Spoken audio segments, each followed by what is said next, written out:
Hello दोस्तों, स्वागत है आप सभी का द स्टडी अड्डा पर। और आज इस वीडियो में मैं डिस्कस करने जा रहा हूँ क्लास 10th का chapter 3 metals and non metals. तो बहुत इंपॉर्टेंट चैप्टर है, धातु और अधातु, जो मेटल्स और नॉन मेटल्स के बारे में। तो हम क्या करेंगे इस वीडियो में, इस चैप्टर के जितने भी क्वेश्चन आंसर हैं जो चैप्टर के बीच में दिए हुए हैं और जो एक्सरसाइज के क्वेश्चन आंसर हैं, उनको वन बाई वन जो है डिस्कस करेंगे और देखेंगे क्वेश्चंस को करने का जो तरीका है। जैसे कि आपने अगर पहले वीडियोस देखे होंगे तो पिक्चर्स के माध्यम से, कुछ वीडियोस के द्वारा, कुछ एग्जांपल्स के द्वारा जो है क्वेश्चंस को समझने की कोशिश करेंगे और बाद लास्ट में उनका आंसर जो हो सकता है, जो हमें अपनी नोटबुक में लिखना है या अपने जो है पेपर में जो आंसर लिखने हैं, वो आंसर भी जो है मैं आपको बताऊंगा। तो इस तरह से जो है वन बाय वन क्वेश्चंस को डिस्कस करेंगे। ठीक है, तो एक एक क्वेश्चन को हम एक्सप्लेन करेंगे। और ये हमारा कौन सा चैप्टर है? चैप्टर 3। इससे पहले चैप्टर 1 और 2 आपके कंप्लीट हो चुके हैं क्लास 10th के, और 9th के सारे चैप्टर जो है वो पहले ही जो है कंप्लीट करा दिए गए हैं, तो आप प्ले लिस्ट में जाकर देख सकते हैं। तो आज के क्वेश्चंस को डिस्कस शुरू करते हैं। और पहला क्वेश्चन है, give an example of a metal. हमें मेटल के एग्जाम्पल्स बताने हैं। Is a liquid at room temperature. ऐसा कौन सा मेटल है जो लिक्विड होता है रूम टेम्परेचर पे? दूसरा है, can be easily cut with a knife. ऐसा कौन सा मेटल है जिसे नाइफ के साथ काटा जा सके, वो बताना है। और metal is the best conductor of heat. वो कौन सा मेटल है जो हीट का जो है बेस्ट कंडक्टर है। और is a poor conductor of heat. और पुअर कंडक्टर कौन सा है? तो इन सब के आंसर देखो हम इजीली बता सकते हैं। देखो, जो लिक्विड के रूप में होता है रूम टेम्परेचर पे, कौन होता है? मरकरी। लिक्विड फॉर्म में होता है रूम टेम्परेचर पे मरकरी।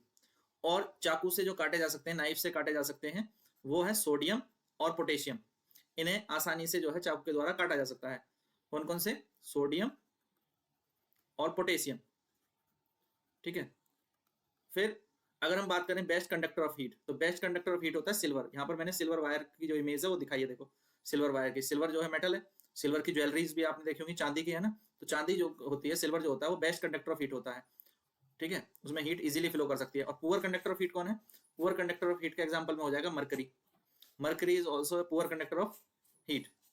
ठीक है, और भी एग्जाम्पल्स हम इसमें ले सकते थे। क्लियर है? तो इस तरह से हम इस क्वेश्चन का आंसर कर सकते हैं। मरकरी और लेड भी होता है पुअर कंडक्टर ऑफ हीट में। तो मरकरी हो गया यहाँ पर जो लिक्विड होता है रूम टेम्परेचर पे। सोडियम और पोटेशियम ये काटे जा सकते हैं चाकू के द्वारा, नाइफ के द्वारा। Silver is the best conductor of heat. Silver जो है बेस्ट कंडक्टर ऑफ हीट है। मरकरी और lead are the poor conductor of heat. तो ये क्या है? यहाँ पर लेड है, पीबी। ठीक है, तो लेड भी क्या होता है? पुअर कंडक्टर ऑफ हीट होता है। तो क्लियर है? इसी तरह से हम सारे क्वेश्चंस के आंसर करेंगे। अगर आपको ये पीडीएफ चाहिए तो ये पीडीएफ आपको मिलेगी यहाँ पर टेलीग्राम ग्रुप पे। ठीक है, टेलीग्राम ग्रुप का लिंक नीचे दिया हुआ है। ठीक है, द स्टडी अड्डा करके t.me/द स्टडी अड्डा। तो इसी टेलीग्राम ग्रुप पर जो है आपको इसकी पीडीएफ मिल जाएगी। नेक्स्ट क्वेश्चन देखिए, explain the meaning of malleable and ductile. तो मेलाइबल का क्या मीनिंग होता है और डक्टाइल का क्या मीनिंग होता है, ये हमें बताना है। ठीक है, तो देखिए, तो मेलाइबल का मतलब होता है कि एबिलिटी ऑफ मेटल, किसी मेटल की वो एबिलिटी जो उसे हैमर करने पर या प्रेस करने पर उसके सीड्स बनाए जा सकें। क्या बनाए जा सकें? सीट बनाई जा सकें। Ability of metal to be drawn into the sheet. ठीक है, तो मेलाबिलिटी उसको हम कहते हैं। तो कोई मेटल जो है वो मेलाबल होगा या उसमें मेलाबिलिटी की प्रॉपर्टी होगी, कब कहेंगे?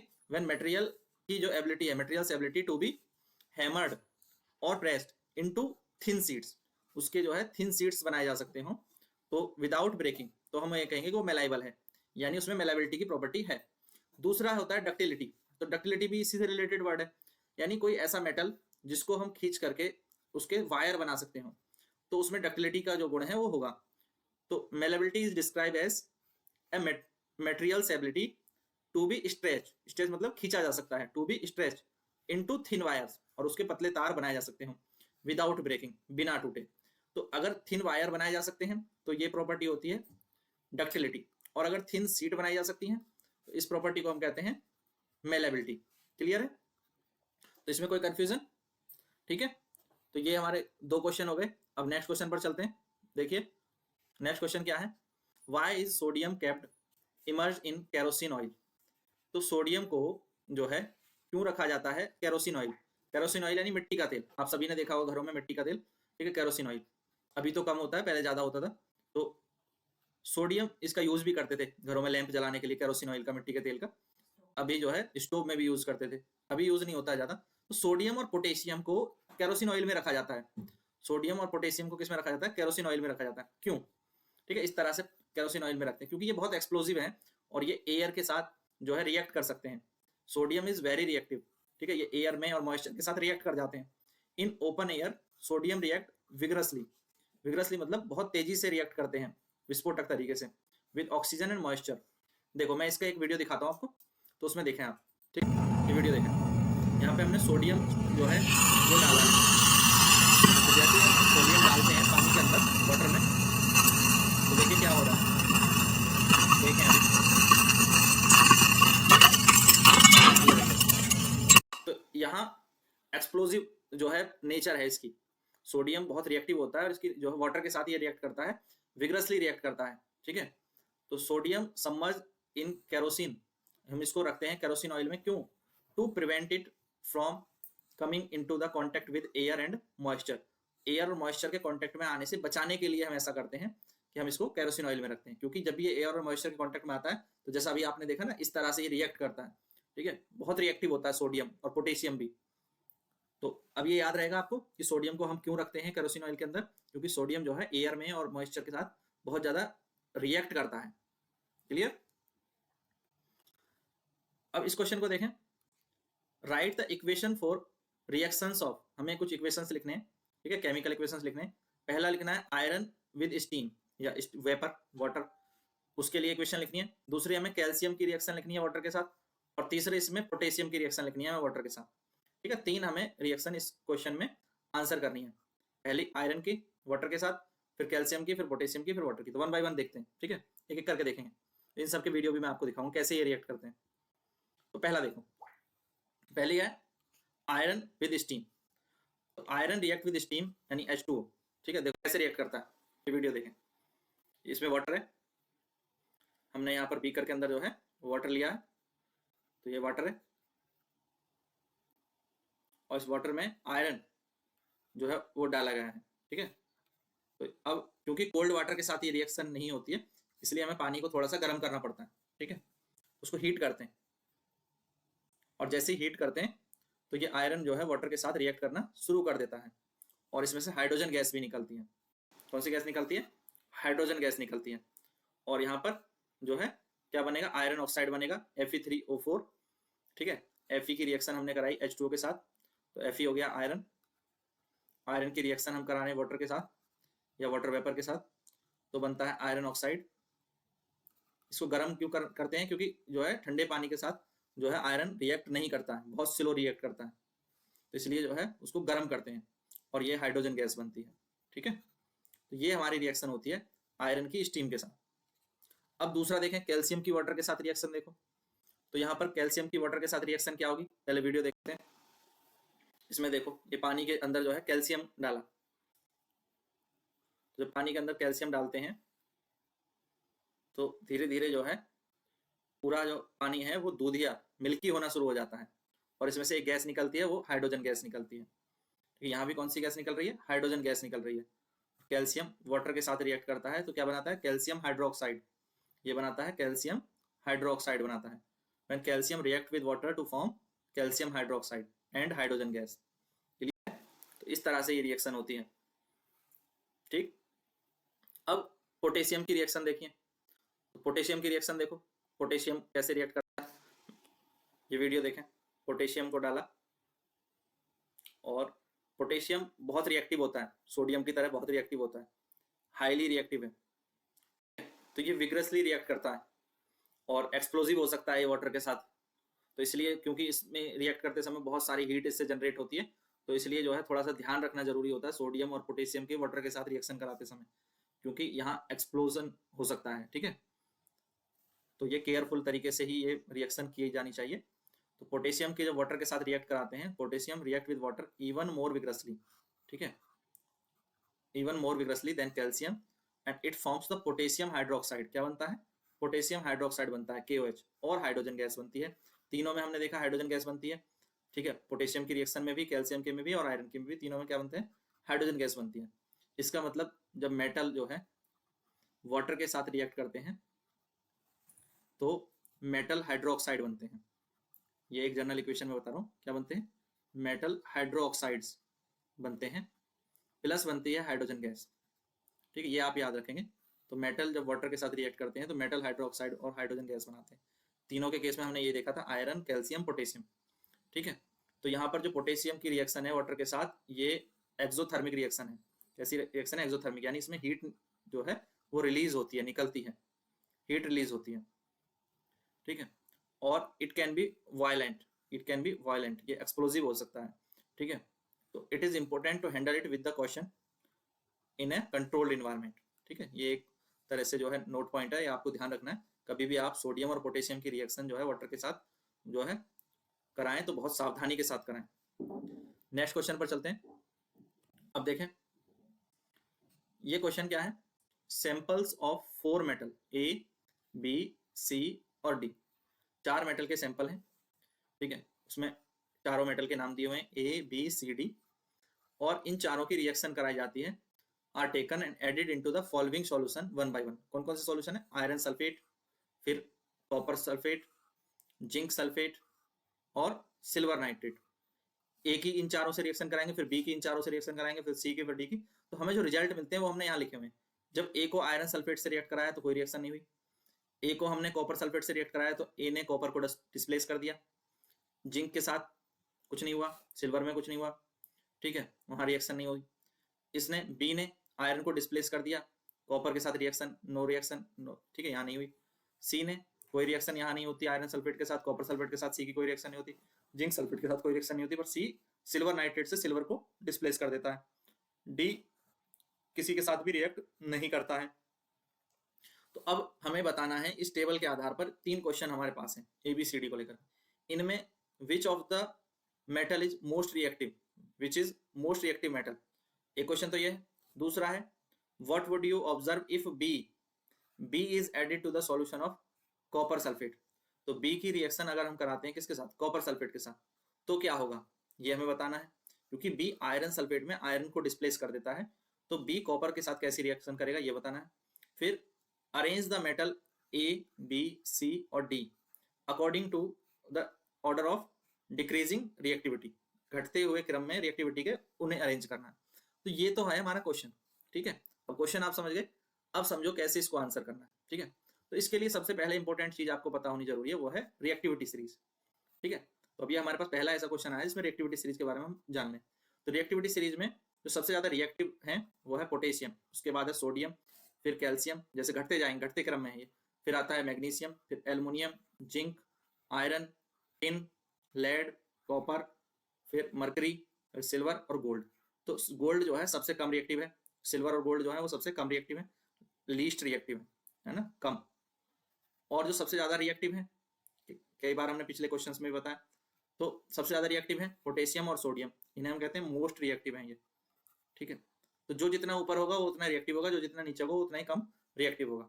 अब एक चीज, जो मोस्ट रिएक्टिव एलिमेंट है या मोस्ट रिएक्टिव मेटल है, अगर उसकी रिएक्शन किसी कम रिएक्टिव वाले के साथ कराई जाती है, लेस रिएक्टिव कंपाउंड के साथ, तो वो उसको डिस्प्लेस कर देगा। तो मोस्ट रिएक्टिव वाले जो एलिमेंट है वो लेस रिएक्टिव को डिस्प्लेस कर देंगे।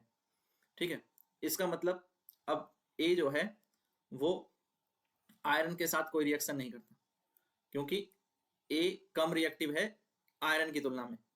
अब कम रिएक्टिव है, इसका मतलब ए जो होगा वो क्या होगा, ए यहां पर आयरन से नीचे वाला कोई मेटल होगा। ठीक है, पर कॉपर को डिस्प्लेस कर देता है, पर कॉपर को डिस्प्लेस कर देता है यानी कॉपर के ऊपर होगा। अब बात समझना, कॉपर से ज्यादा रिएक्टिव होगा ए, तो ये ठीक है इनके बीच में होगा। पर ये जिंक के साथ रिएक्ट नहीं करता, क्योंकि जिंक तो ऊपर है, क्योंकि जब ये आयरन के साथ भी रिएक्ट नहीं करेगा, जिंक के साथ भी रिएक्ट नहीं करेगा। ये सिल्वर के साथ, सिल्वर नाइट्रेट, ठीक है, उसके साथ कोई रिएक्शन यहां पर नहीं बताई गई है। तो बी जो है, बी क्या कर रहा है, तो ए का तो हमें पता चल गया, ए जो है वो आयरन के साथ रिएक्ट नहीं कर रहा, तो ये मोस्ट रिएक्टिव नहीं हो सकता। ठीक है, सबसे ऊपर नहीं हो सकता, इनमें से ए यहीं कहीं बीच में होगा। ठीक है, ए यहाँ कहीं होगा। बी को हम देखें तो बी जो है वो आयरन को ही डिस्प्लेस कर दे रहा है, यानी ये आयरन से ऊपर है, तो बी यहाँ कहीं होगा। ठीक है, वो आयरन को डिस्प्लेस कर दे रहा है, बाकी सबको तो कर ही देगा क्योंकि बाकी सब इससे नीचे हैं। अब सी, सी आयरन के साथ रिएक्ट नहीं करता, कॉपर के साथ रिएक्ट नहीं करता, जिंक के साथ रिएक्ट नहीं करता, सिल्वर के साथ रिएक्ट करता है। तो सिल्वर के साथ रिएक्ट करता है यानी सिल्वर को डिस्प्लेस कर देता है, तो ये सिल्वर से ऊपर हो सकता है बट कॉपर से नीचे होगा, तो सी क्या हो सकता है हमारा, मरकरी हो सकता है, यहाँ कहीं हो सकता है सी।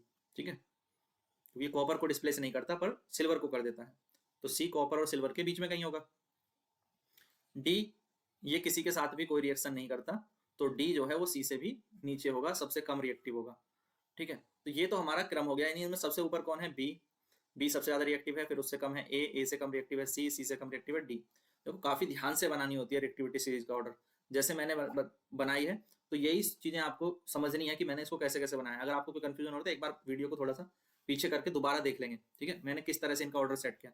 तो अब मुझे यहाँ पर पहले क्वेश्चन का आंसर भी पता चल जाएगा कि मोस्ट रिएक्टिव कौन है, तो मोस्ट रिएक्टिव है बी। ठीक है, बी सबसे ज्यादा रिएक्टिव है, कि बी यहाँ पर ऊपर है। ठीक है, इनमें से कोई होगा, जिंक से ऊपर कुछ ना कुछ होगा। ठीक है, क्योंकि ये सभी के साथ रिएक्ट कर रहा है। और जो बी है, बी क्या करेगा, कॉपर के साथ कैसे रिएक्ट करेगा, ये सेकंड क्वेश्चन में हमसे पूछा था। सेकंड क्वेश्चन में क्या पूछा था, अगर बी की रिएक्शन कराई जाए कॉपर सल्फेट के साथ, बी की रिएक्शन कराई जाए कॉपर सल्फेट के साथ, तो क्या होगा, बी सल्फेट को रिएक्ट कर दे, हटा ले लेगा अपने साथ और कॉपर को अलग कर देगा, यानी ये कॉपर को डिस्प्लेस कर देगा और B will displace copper from copper sulphate. क्यों ऐसा हम कह रहे हैं, तो देखो क्योंकि बी ने आयरन को भी डिस्प्लेस किया है, दिया हुआ है ना यहाँ पर, बी ने आयरन को डिस्प्लेस किया है।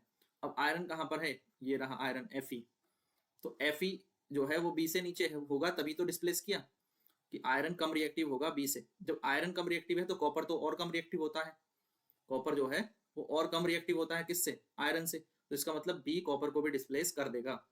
जब यहाँ पर दिए हुए डाटा में हमें पता चल रहा है कि बी आयरन को डिस्प्लेस कर पा रहा है, तो बी कॉपर को भी डिस्प्लेस कर देगा, बी जिंक को भी डिस्प्लेस कर देगा, बी सिल्वर को भी डिस्प्लेस कर देगा। ठीक है, यहाँ पर जिंक नो रिएक्शन जो लिखा हुआ है ये वो गलत लिखा हुआ है, या तो हो सकता है कि बी जिंक ही हो, तो इसलिए नो रिएक्शन हो, कि बी जो है वो अगर जिंक होता है, क्योंकि वो भी जिंक भी तो आयरन से ज्यादा रिएक्टिव होता है, तो बी अगर जिंक होता है तो भी ये रिएक्शन सही रहेगी हमारी, कि Zn plus CuSO4 is equal to हो जाएगा ZnSO4 प्लस Cu, क्योंकि Zn is more reactive than copper. बात को समझें ध्यान से। ठीक है, तो उस केस में यहाँ पर नो रिएक्शन लिखा हुआ हो सकता है, ये भी ट्रू हो सकता है, क्योंकि बी अगर जिंक होता है तो भी सारी कंडीशन हमारी सेम रहती है। क्लियर। अब थर्ड क्वेश्चन ये हम ऑलरेडी देख चुके हैं कि अगर हम इन्हें रिएक्टिविटी के ऑर्डर में अरेंज करें तो बी की सबसे ज्यादा रिएक्टिविटी होगी और डी की सबसे कम होगी, और इस तरह से ये अरेंज हो जाएगा। क्लियर है। अब नेक्स्ट क्वेश्चन पर चलते हैं, देखें। नेक्स्ट क्वेश्चन जो है बहुत इंपॉर्टेंट क्वेश्चन है, which gas is produce when dilute hydrochloric acid यानी HCl, ठीक है, dilute hydrochloric acid HCl is added to a reactive metal. ठीक है, एक मेटल के साथ हम रिएक्ट कराते हैं, एडिड टू रिएक्टिव मेटल, तो कौन सी गैस बनेगी, तो हमेशा क्या बनता है जब हम इसको रिएक्ट कराते हैं तो मेटल के साथ तो बनते हैं सॉल्ट प्लस हाइड्रोजन गैस। ठीक है, और हमें वो केमिकल इक्वेशन भी लिखनी है जब हम इसकी रिएक्शन कराएं H2SO4 के साथ, तो दोनों चीजें हमें लिखनी है। देखें, तो हाइड्रोजन गैस बनेगी पहली बात तो जब मेटल को किसके साथ रिएक्ट कराते हैं, HCl के साथ।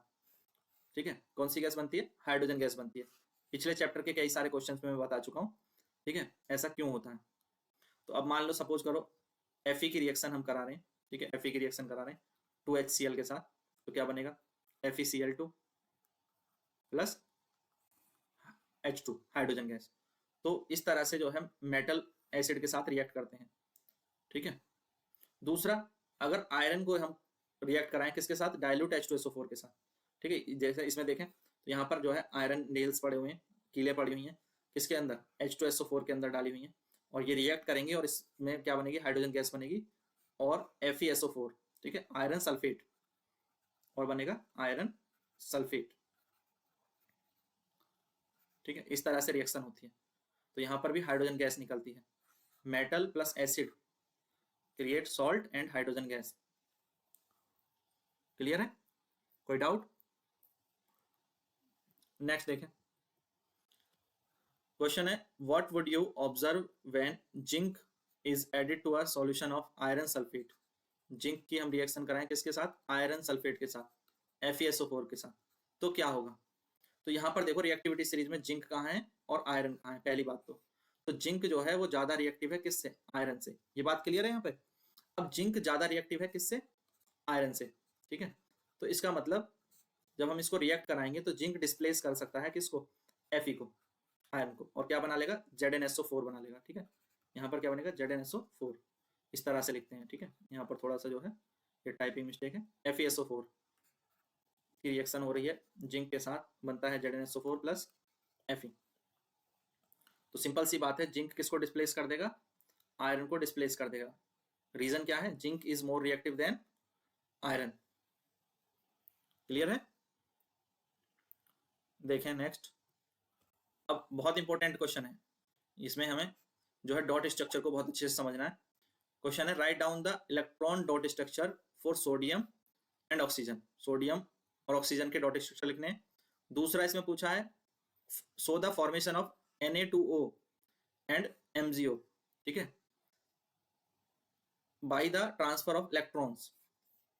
थर्ड क्वेश्चन इसमें है, what are the ions present in these compound. ठीक है, एक एक करके देखें। अब वन बाय वन इस क्वेश्चन को समझें। तो पहला हमें इलेक्ट्रॉन डॉट स्ट्रक्चर बनाने हैं, किसके, सोडियम के और ऑक्सीजन के। ठीक है, यहाँ पर देखो बनाए हुए हैं मैंने, ये तो सोडियम जो होता है उसमें जो इलेक्ट्रॉन होते हैं वो होते हैं 11 Na23। आपने सुना होगा, एटॉमिक नंबर होता है 11 और एटॉमिक मास होता है सोडियम का 23। तो अगर मैं इसका जो है कॉन्फ़िगरेशन लिखूं, इलेक्ट्रॉनिक कॉन्फ़िगरेशन, तो K सेल में हो जाएंगे 2, L में 8 और M सेल में 1 इलेक्ट्रॉन हो जाता है। तो जो अंतिम कक्षा में इलेक्ट्रॉन होते हैं उन्हें ही हम इस तरह से रिप्रेजेंट कर देते हैं कि Na और इस पर 1 इलेक्ट्रॉन है अंतिम कक्षा में, तो वो हमने यहाँ पर उसको रख दिया। तो यही है इलेक्ट्रॉन डॉट स्ट्रक्चर। ठीक है, इलेक्ट्रॉन डॉट स्ट्रक्चर हो गया सोडियम का। तो इसी तरह से ऑक्सीजन का हम देखें, तो ऑक्सीजन के K सेल में होंगे 2 और L सेल में होंगे 6, क्योंकि ऑक्सीजन कितना होता है 8O16। ठीक है, ऑक्सीजन का एटॉमिक नंबर है 8। तो पहले सेल में 2 और दूसरे सेल में 6। तो अब 6 इलेक्ट्रॉन को हमने इस तरह से दिखा दिया। ठीक है, 1 2 3 4 5 और 6। तो 6 इलेक्ट्रॉन को जब हम इस तरह से दिखाते हैं तो यही क्या हो गया, ऑक्सीजन का जो है इलेक्ट्रॉन डॉट स्ट्रक्चर बन गया। यहाँ पर मैग्नीशियम का भी बनाया है मैंने। ठीक है, वो आप समझ लेंगे, क्योंकि मैग्नीशियम में 12 होते हैं, तो 2 8 2, तो अंतिम 2 दिखा दिए यहाँ पर। तो ये डॉट स्ट्रक्चर है हमारे पास। अब जब कोई कंपाउंड बनता है तो ये डॉट स्ट्रक्चर बहुत इंपॉर्टेंट होते हैं। जैसे सोडियम है, सोडियम में 1 इलेक्ट्रॉन है अंतिम कक्षा में। ठीक है, और ऑक्सीजन में अंतिम कक्षा में 6 इलेक्ट्रॉन है। पूरा करने के लिए 8 होने चाहिए, तो 1 इलेक्ट्रॉन ये इससे ले लेता है और 1 इलेक्ट्रॉन इससे ले लेता है। तो 2 सोडियम से 1 1 इलेक्ट्रॉन प्राप्त करने के बाद इसके 8 पूरे हो जाते हैं। और जो सोडियम पहले 2 8 1 था, क्योंकि इसने भी 1 दे दिया और उसने भी 1 दे दिया, अब सोडियम के दोनों जो है वो 2 और 8 रह गए, यानी 1 1 इलेक्ट्रॉन सोडियम ने त्याग दिया। तो सोडियम क्या हो गया, Na+ हो गया। ये भी Na+ हो गया और दूसरा वाला सोडियम भी Na+ हो गया। जो इलेक्ट्रॉन देता है उस पर आता है पॉजिटिव चार्ज। ठीक है, लॉस ऑफ इलेक्ट्रॉन से क्या आ जाएगा, पॉजिटिव चार्ज। और गेन ऑफ इलेक्ट्रॉन से क्या आ जाएगा एटम पर, अगर कोई एटम इलेक्ट्रॉन्स को गेन करता है तो उससे उस पर आ जाएगा नेगेटिव चार्ज। तो ऑक्सीजन ने 2 इलेक्ट्रॉन गेन करे, एक यहां से लिया एक यहां से लिया समझो, तो इस पर 2 नेगेटिव चार्ज आ गया और सोडियम पर 1 1 पॉजिटिव चार्ज है, क्योंकि इसने अपना 1 1 इलेक्ट्रॉन छोड़ दिया।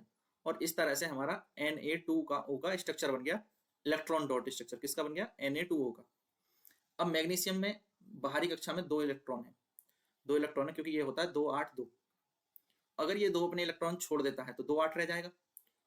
और ऑक्सीजन का होता है 2 6, और ये 2 इलेक्ट्रॉन इससे ले लेता है, तो ये भी 2 8 हो जाएगा, यानी इसका भी अंतिम कक्षा पूरी हो जाएगी और इसकी भी अंतिम कक्षा पूरी हो जाएगी। अब जिसने 2 इलेक्ट्रॉन दिए हैं उस पर तो आ जाएगा 2 पॉजिटिव चार्ज, और जिसने 2 इलेक्ट्रॉन लिए हैं उस पर आ गया 2 नेगेटिव चार्ज। तो इस तरह से बनता है मैग्नीशियम ऑक्साइड। उसमें Mg पर 2 पॉजिटिव चार्ज होता है और ऑक्सीजन पर 2 नेगेटिव चार्ज। यहाँ पर सोडियम दोनों पर 1 1 नेगेटिव पॉजिटिव चार्ज है और ऑक्सीजन पर 2 नेगेटिव चार्ज है। तो किस तरह से फॉर्मेशन होती है, ठीक है, कंपाउंड की आयोनिक स्ट्रक्चर में, ये हमने देख लिया। तो what are the ion present in these compound, तो इन कंपाउंड में कितने आयन प्रेजेंट है। सोडियम पर हम देखें तो 1 पॉजिटिव आयन है, ऑक्सीजन पर देखें तो 2 नेगेटिव आयन है, किसमें, Na2O कंपाउंड में। ठीक है, और मैग्नीशियम ऑक्साइड में अगर देखें तो Mg पर 2 पॉजिटिव आयन है और ऑक्सीजन पर 2 नेगेटिव आयन है। तो ये चीज भी यहाँ से क्लियर हो जाती है। देखो यहाँ पर मैंने लिख दिया है आयन प्रेजेंट इन सोडियम ऑक्साइड यानी Na2O। इसमें Na2O में कितने आयन है, 2 सोडियम है, दोनों पर 1 1 आयन है, यानी 2Na+, और ऑक्साइड्स पर 2 आयन है, 2-। इसी तरह से मैग्नीशियम ऑक्साइड में देखो तो मैग्नीशियम पर 2+ आयन है और ऑक्सीजन पर ऑक्साइड पर 2 माइनस आयन है। ठीक है, तो इस तरह से आप इसको रिप्रेजेंट करेंगे। और एक अच्छा क्वेश्चन है, आप किसी को भी इस तरह से लिख सकते हैं। जैसे हम एग्जांपल ले लेते हैं H2SO4, तो हाइड्रोजन की कक्षा में एक इलेक्ट्रॉन होता है। ठीक है, तो ये एक इलेक्ट्रॉन छोड़ देते हैं तो हाइड्रोजन पर जो है पॉजिटिव चार्ज आ जाता है। और SO4, ये दोनों इलेक्ट्रॉन, एक H से और दूसरे H से दोनों इलेक्ट्रॉन ले लेता है, SO4 पर 2 माइनस हो जाता है। तो इस तरह से जो है इसका स्ट्रक्चर बनता है। ठीक है, why do ionic compound have why do ionic compound have high melting points? तो आयोनिक कंपाउंड के हाई मेल्टिंग पॉइंट क्यों होते हैं, तो ये हमें समझना है। देखिए, अब इस क्वेश्चन में हम यहाँ पर एक आयोनिक कंपाउंड देख रहे हैं, जैसे इस पिक्चर में दिया हुआ है NaCl। तो NaCl क्या होता है, सोडियम Na होता है, जिसपे जो है 11 इलेक्ट्रॉन होते हैं। तो Na की जो लास्ट ऑर्बिट है उसमें एक इलेक्ट्रॉन होता है। ठीक है, इस तरह से ये एक इलेक्ट्रॉन इसके अंतिम कक्षा में रहता है, और Cl के अंतिम कक्षा में 7 इलेक्ट्रॉन रहते हैं। तो एक इलेक्ट्रॉन जब इससे इसको मिल जाता है, ठीक है, Cl पर कितने होते हैं, 17, 2 8 7, अंतिम कक्षा में 7 होते हैं। तो ये एक जब इसके पास Cl के पास आ जाएगा तो Cl के अंतिम कक्षा में 8 हो जाएंगे, यानी 2 8 और 8, और Na की भी अंतिम कक्षा में 8 हो जाएंगे। पर क्योंकि सोडियम ने एक इलेक्ट्रॉन दिया है तो उस पर तो आ जाएगा पॉजिटिव चार्ज, और क्लोरीन ने एक इलेक्ट्रॉन लिया है तो उस पर आ जाता है नेगेटिव चार्ज। इस तरह से ये आयन बन जाते हैं। अब जब ये एक इलेक्ट्रॉन इसको दे करके दोनों पर आयन बन जाते हैं, और एक हो जाता है पॉजिटिव चार्ज और दूसरा हो जाता है नेगेटिव चार्ज, तो ये चार्ज एक दूसरे को अट्रैक्ट करते हैं, एक दूसरे को अट्रैक्ट करते हैं और पास आ जाते हैं। ठीक है, ये बात क्लियर है। तो आयोनिक कंपाउंड जो होते हैं उनका हाई मेल्टिंग पॉइंट क्यों होता है, because of strong electrostatic force. Electrostatic force कहाँ पर है इनमें, ये इलेक्ट्रोस्टैटिक फोर्स, क्योंकि ये चार्ज हो जाते हैं, इन पर आयन आ जाते हैं, तो आयंस के बीच में जो फोर्स लगता है, अट्रैक्शन फोर्स, उसे हम कहते हैं फोर्स ऑफ अट्रैक्शन जो होता है, इलेक्ट्रोस्टैटिक फोर्स कहते हैं उसे, उसको इलेक्ट्रोस्टैटिक फोर्स कहा जाता है। इलेक्ट्रोस्टैटिक फोर्स क्या है, between their oppositely charge ion. Opposite जो चार्ज आयन है, सोडियम पॉजिटिव आयन हो जाता है और कैल्शियम नेगेटिव आयन, तो ये दोनों एक दूसरे को अट्रैक्ट करते हैं। ठीक है, तो कैटायन और एनायन एक दूसरे को अट्रैक्ट करते हैं। तो ये फोर्स जो लगता है वो एक मैग्नेट की तरह, जैसे मैग्नेट पे लगता है अट्रैक्शन फोर्स, जब नॉर्थ और साउथ एक दूसरे को अपनी ओर अट्रैक्ट करते हैं। ठीक है, एक मैग्नेट का नॉर्थ पोल, दूसरे मैग्नेट का साउथ पोल एक दूसरे को अट्रैक्ट करते हैं, अपोजिट अट्रैक्ट्स ईच अदर। तो इसी तरह से आयन भी, जो अपोजिट आयन है वो एक दूसरे को अट्रैक्ट करते हैं, और जो लाइक आयन है, जो सेम आयन है, वो एक दूसरे को रिपेल करते हैं। तो इससे वो टाइटली पैक हो जाते हैं क्रिस्टल लैटिस में, यानी उनके बीच में और स्ट्रॉन्ग बॉन्ड बन जाता है।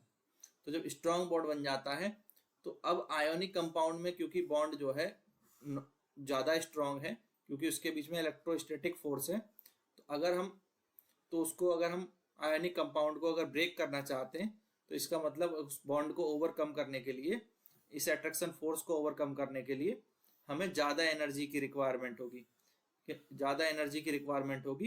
In the form of heat. और जब ज़्यादा हीट की जरूरत होगी, इसका मतलब हम कहेंगे कि ये कंपाउंड का जो मेल्टिंग पॉइंट है वो हाई है, क्योंकि इसको ज़्यादा हीट चाहिए उसको जो है मेल्ट होने के लिए। ठीक है, और ज़्यादा हीट क्यों चाहिए, क्योंकि इसमें जो है इलेक्ट्रोस्टैटिक फोर्स इनके आयन्स के बीच में लगता है, और क्योंकि ये आयोनिक कंपाउंड है, तो आयोनिक कंपाउंड का हाई मेल्टिंग पॉइंट होता है, तो that make it difficult to melt the compound, जिसकी वजह से जो है इनको मेल्ट करना एक नॉर्मल कंपाउंड की तुलना में आयोनिक कंपाउंड को मेल्ट करना जो है थोड़ा डिफिकल्ट होता है, क्योंकि they have high melting point. ठीक है, high melting point due to ions, क्योंकि इनमें आयन मौजूद है। क्लियर है, तो ये बात सबको समझ में आ गई। चलो नेक्स्ट क्वेश्चन पर चलते हैं। अब नेक्स्ट क्वेश्चन देखें, डिफाइन द फॉलोइंग टर्म। कुछ टर्म्स दिए हुए हैं, मिनरल, और गैंग। तो इन टर्म्स को हमें डिफाइन करना है कि मिनरल क्या होते हैं, और क्या होते हैं, और गैंग क्या होती है। ठीक है, तो सबसे पहले समझे मिनरल। मिनरल किसे कहते हैं, मिनरल को हिंदी में कह देते हैं बच्चों खनिज, ठीक है। तो मिनरल जो है वो नेचुरली जो हमें सब्सटेंस प्राप्त होते हैं माइंस से, जब माइंस से यानी खदानों से, माइंस यानी खदान, खान बोल देते हैं, खदान बोल देते हैं, ठीक है। तो जब खदानों से खोद करके लाया जाता है तो वो नेचुरली जो इनऑर्गेनिक और ऑर्गेनिक जो सब्सटेंस होता है, एक सॉलिड सब्सटेंस हम वहां से निकालते हैं जिसमें एक केमिकल कंपोजिशन, डेफिनेट केमिकल और an order of atomic arrangement वो पाया जाता है, वो है मिनरल। जैसे ये नेचुरली अकर होता है, naturally occurring inorganic solid substance, ठीक है। ये क्या है, अल्म्स हो सकते हैं, K2SO4, Al2SO4 का होल थ्राइस इंटू 24H2O, ये सब खनिज हैं जिनसे हमें अलग अलग जो है मेटल या नॉन मेटल्स प्राप्त हो सकते हैं, ठीक है। मेटल या नॉन मेटल प्राप्त होते हैं।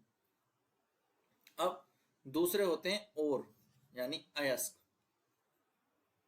अयस्क वो रॉक्स और मिनरल होते हैं, वो rock and mineral deposit that contain a valuable mineral, जिनमें किसी एक मिनरल की या किसी एक मेटल की मात्रा ज्यादा होती है तो वो उसको वैल्यूएबल बना देता है। जिसमें कोई एक वैल्यूएबल मिनरल होता है उसे हम कह देते हैं, वो उस मिनरल के लिए अयस्क हो जाता है, ठीक है। इसका मतलब क्या है कि एक ओर से मिनरल प्राप्त होते हैं, ओर से मिनरल प्राप्त होते हैं। जैसे मैं कहूं बॉक्साइट, मैंने कहा बॉक्साइट, तो बॉक्साइट ओर है, बॉक्साइट क्या है, ओर है, अयस्क है। किसका, क्योंकि इससे हम जो है एल्युमिनियम प्राप्त करते हैं, तो ये एल्युमिनियम मिनरल के लिए जो है बॉक्साइट ओर का काम करता है। तो इसी तरह से मैं कह सकता हूँ हेमेटाइट, ठीक है, मैं कहता हूँ हेमेटाइट, तो हेमेटाइट ओर से हमें क्या मिलेगा, हमें आयरन प्राप्त होगा। इसी तरह से मैं कह सकता हूँ कॉपर पायराइट, तो कॉपर पायराइट से हमें क्या प्राप्त होगा, कॉपर, तो ये कॉपर का ओर हो गया, ओर ऑफ कॉपर। कॉपर प्राप्त करने के लिए क्या चाहिए, कॉपर पायराइट ओर चाहिए। तो जिनसे जो है बड़ी मात्रा में मिनरल मिल जाए, ठीक है, और उनसे वैल्यूएबल मिनरल प्राप्त हो जाए इन सफिशिएंट क्वांटिटी और कंसंट्रेशन, ज्यादा कंसंट्रेशन इसमें मिनरल की होती है, उसी मिनरल की जिसका वो ओर कहलाएगा। अगर कोई एल्युमिनियम का ओर है तो उसमें एल्युमिनियम की मात्रा ज्यादा होगी, कोई कॉपर का ओर है तो उसमें कॉपर की मात्रा ज्यादा होगी, कोई आयरन का ओर है तो उसमें आयरन की मात्रा ज्यादा होगी। यानी एक ओर में जो है मिनरल की मात्रा ज्यादा होती है, इसीलिए उस ओर को उस मिनरल का लिए ओर बोला जाएगा, ठीक है। ओर से मिनरल मिलते हैं, मिनरल से ओर नहीं मिलते, पहली बात, ठीक है। अब थर्ड जो टर्म है वो है गैंग। अब गैंग क्या है, तो जब भी कोई हम मटेरियल निकालते हैं, ठीक है, माइंस से, तो माइंस से जो मिनरल निकाले जाते हैं तो उनमें कुछ अनवांटेड मैटर होता है, अनवांटेड मैटर होता है जिसे कहते हैं अनवांटेड मिनरल मैटर, यानी जिसकी हमें जरूरत नहीं होती, आवश्यकता नहीं होती, अनवांटेड मटेरियल कुछ ना कुछ होता है, ठीक है। अनवांटेड मटेरियल हर एक उसमें अशुद्धि के रूप में कह सकते हैं, जिसको हमें अलग करना पड़ता है, ठीक है। और में भी अब मान लो हमें एल्युमिनियम का और है बॉक्साइट, तो बॉक्साइट जो है, अब बॉक्साइट का फॉर्मूला क्या है, यहाँ पर लिख देता हूँ, देखो बॉक्साइट का फॉर्मूला है Al2O3 इंटू 2H2। अब इससे मुझे एल्युमिनियम मिलेगा, बट मुझे ऑक्सीजन और जो वाटर मॉलिक्यूल है वो इससे अलग करने पड़ेंगे। तो इससे मुझे एल्युमिनियम तब मिलेगा जब मैं ये सारी चीजें अलग कर दूंगा। तो जो भी इसमें इम्प्योरिटीज हैं, ठीक है, जितनी भी इसमें इम्प्योरिटीज हैं या जितना भी अनवांटेड मटेरियल है जिसकी हमें जरूरत नहीं है, तो अनवांटेड मटेरियल और जिसकी हमें जरूरत नहीं है और में वो सारा क्या कहलाता है, गैंग कहलाता है, ठीक है। उसको हम गैंग कह देते हैं। उसकी कोई इकोनॉमिक वैल्यू नहीं होती, उसकी कोई हमें रिक्वायरमेंट नहीं होती, इसलिए इसको हमें सेपरेट करना पड़ता है। It must be separated from the valuable mineral during the process, ठीक है। तो प्रोसेस के दौरान हम उसको हटा देते हैं, तो वो है गैंग मटेरियल। जैसे यहाँ पर भी इमेज में देखेंगे तो मान लो ये, इससे हमें कोयला मिलेगा, ये कोल रॉक का एक पिक्चर है, बट इसमें जो व्हाइट ये आप चीज देख रहे हैं, तो ये इसमें गैंग है, इसको साफ करना पड़ेगा, इसको हटाना पड़ेगा, तभी हमें प्योर कोल इससे मिल पाएगा, ठीक है। तो ये एक तरह से इसमें गैंग है, तो यही चीज होती है। ठीक है, ये हमारा एक ओर हो गया। सपोज दैट ये एक, मान लो कि ये बॉक्साइट रॉक है, या तो जिससे हमें मिनरल प्राप्त होंगे। तो इसमें बड़ी मात्रा में मिनरल की ज्यादा मात्रा होगी और गैंग की मात्रा इसमें कम होगी। और ये एक मिनरल है, ठीक है, जो ओर से प्राप्त किया गया है। ठीक है, ये मिनरल है, तो इसमें मैक्सिमम परसेंटेज वही है, इसमें अशुद्धि नहीं होती है। ठीक है, तो इसमें अशुद्धि नहीं होती है, प्योर, एक तरह से प्योर कंपाउंड या प्योर एलिमेंट होता है, तो वो है मिनरल। क्लियर? नेक्स्ट देखिए, name two metals which are found in nature in the free state. दो मेटल्स के नाम बताने हैं, नेम द टू मेटल्स, ठीक है, जो फ्रीली पाए जाते हैं। तो एक कह सकते हैं हम गोल्ड कह सकते हैं, ठीक है, सिल्वर कह सकते हैं। अब ये दोनों मैंने क्यों कहे हैं, ठीक है, आप यहाँ पर देख रहे हैं ये गोल्ड माइंस हैं, ये हमारे गोल्ड माइंस है, इनसे गोल्ड प्राप्त किया जाता है। ये सिल्वर माइंस है, ठीक है, जिनसे सिल्वर प्राप्त किया जाता है। ये दोनों नेचर में फ्रीली पाए जाते हैं, क्यों? क्योंकि गोल्ड और सिल्वर जो है वो लो रिएक्टिविटी के लिए जाने जाते हैं, ये सबसे लेस रिएक्टिव है, ठीक है, लीस्ट रिएक्टिव एलिमेंट है, लीस्ट रिएक्टिव एलिमेंट। तो जो सबसे कम किसी के साथ रिएक्ट करते हैं, यानी किसी के साथ भी रिएक्ट नहीं करते। अब रिएक्ट नहीं करते तो इसका मतलब ये इनके साथ कोई रिएक्शन नहीं होती, तो इनमें कोरोजन नहीं लगता आसानी से, ठीक है, जंग नहीं खाते ये। और इसलिए ये जो है ये किसी भी रॉक के साथ, स्ट्रीम, धारा में, नदी में, इस तरह से शुद्ध रूप में मिल जाते हैं, प्योर फॉर्म में मिल जाते हैं ये, क्योंकि रिएक्ट नहीं करते। रीजन यही है। आपसे केवल नाम पूछे थे, आप सिर्फ इतना भी बता देंगे कि हमें दो नाम गोल्ड और सिल्वर हैं जो नेचर में मिलते हैं, ठीक है, ऐसे मेटल जो फ्रीली नेचर में मिल जाते हैं, तो गोल्ड और सिल्वर, ठीक है। रीजन मैंने वैसे बता दिया है, फिर भी सिल्वर का जो सिंबल होता है वो होता है एजी, इसकी भी लो रिएक्टिविटी होती है, इसीलिए जो है ये हमें मिल जाता है, ठीक है, नेचर में फ्रीली अवेलेबल है। फ्रीली मतलब फ्री स्टेट में, हाँ, फ्री बहुत कॉस्टली है, हाँ, फ्रीली का मतलब ये नहीं है फ्री है।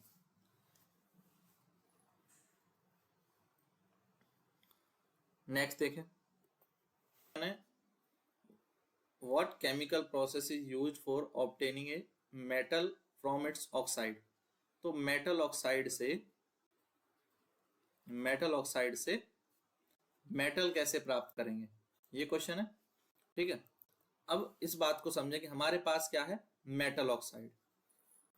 अब कोई भी अगर हमारे पास मेटल ऑक्साइड है, यानी मेटल के साथ ऑक्सीजन जुड़ी होगी, तो उसकी अगर आप कार्बन के साथ रिएक्शन कराएं तो क्या बनेगा, तो आपको मेटल प्राप्त हो जाएगा, प्लस बनेगा carbon monoxide gas, carbon monoxide, ठीक है, ये बनेगा। तो इस रिएक्शन को हम कहते हैं, क्योंकि इसमें ऑक्सीजन जो है वो रिड्यूस हो जाती है, मेटल ऑक्साइड से मेटल मिल जाते हैं, इसलिए इसको कहते हैं रिडक्शन मेथड। ये कौन सा मेथड है, रिडक्शन मेथड, ठीक है।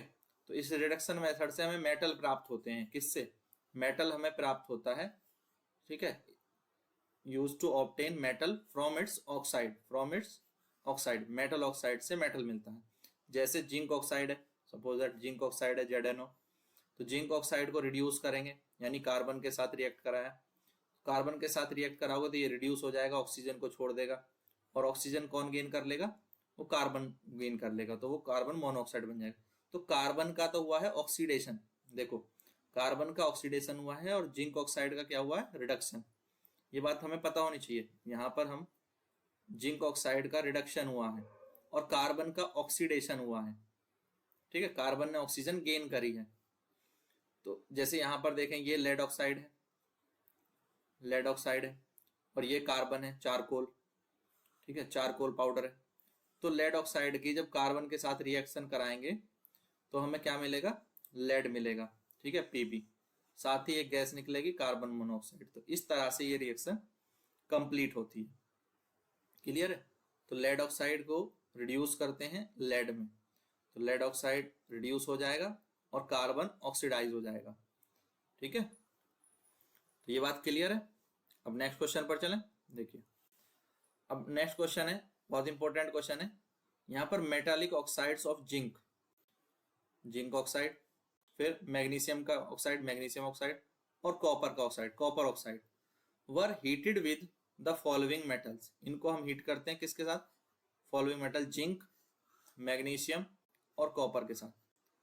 अब सीधी सी बात है कि अलग अलग मेटल ऑक्साइड्स को इन मेटल्स के साथ हीट किया जा रहा है, तो हमें बताना है क्या होगा, कि रिएक्शन होगी कि नहीं होगी, डिस्प्लेसमेंट होगा कि नहीं होगा, ये इस क्वेश्चन में आपको बताना है। ठीक है, अब आपको अगर रिएक्टिविटी सीरीज पता हो, रिएक्टिविटी सीरीज ऑफ मेटल, और इसमें आपको पता हो तो सबसे ज्यादा रिएक्टिव कौन से मेटल होते हैं, ये होते हैं पोटेशियम, सोडियम। उसके बाद फिर नीचे आएंगे तो रिएक्टिविटी घटती जाएगी। सबसे कम कौन से होते हैं, सबसे कम होता है गोल्ड, उसके ऊपर सिल्वर। तो जैसे जैसे हम ऊपर से नीचे की ओर आते हैं मेटल्स की रिएक्टिविटी घटती जाती है इस सीरीज के अकॉर्डिंग।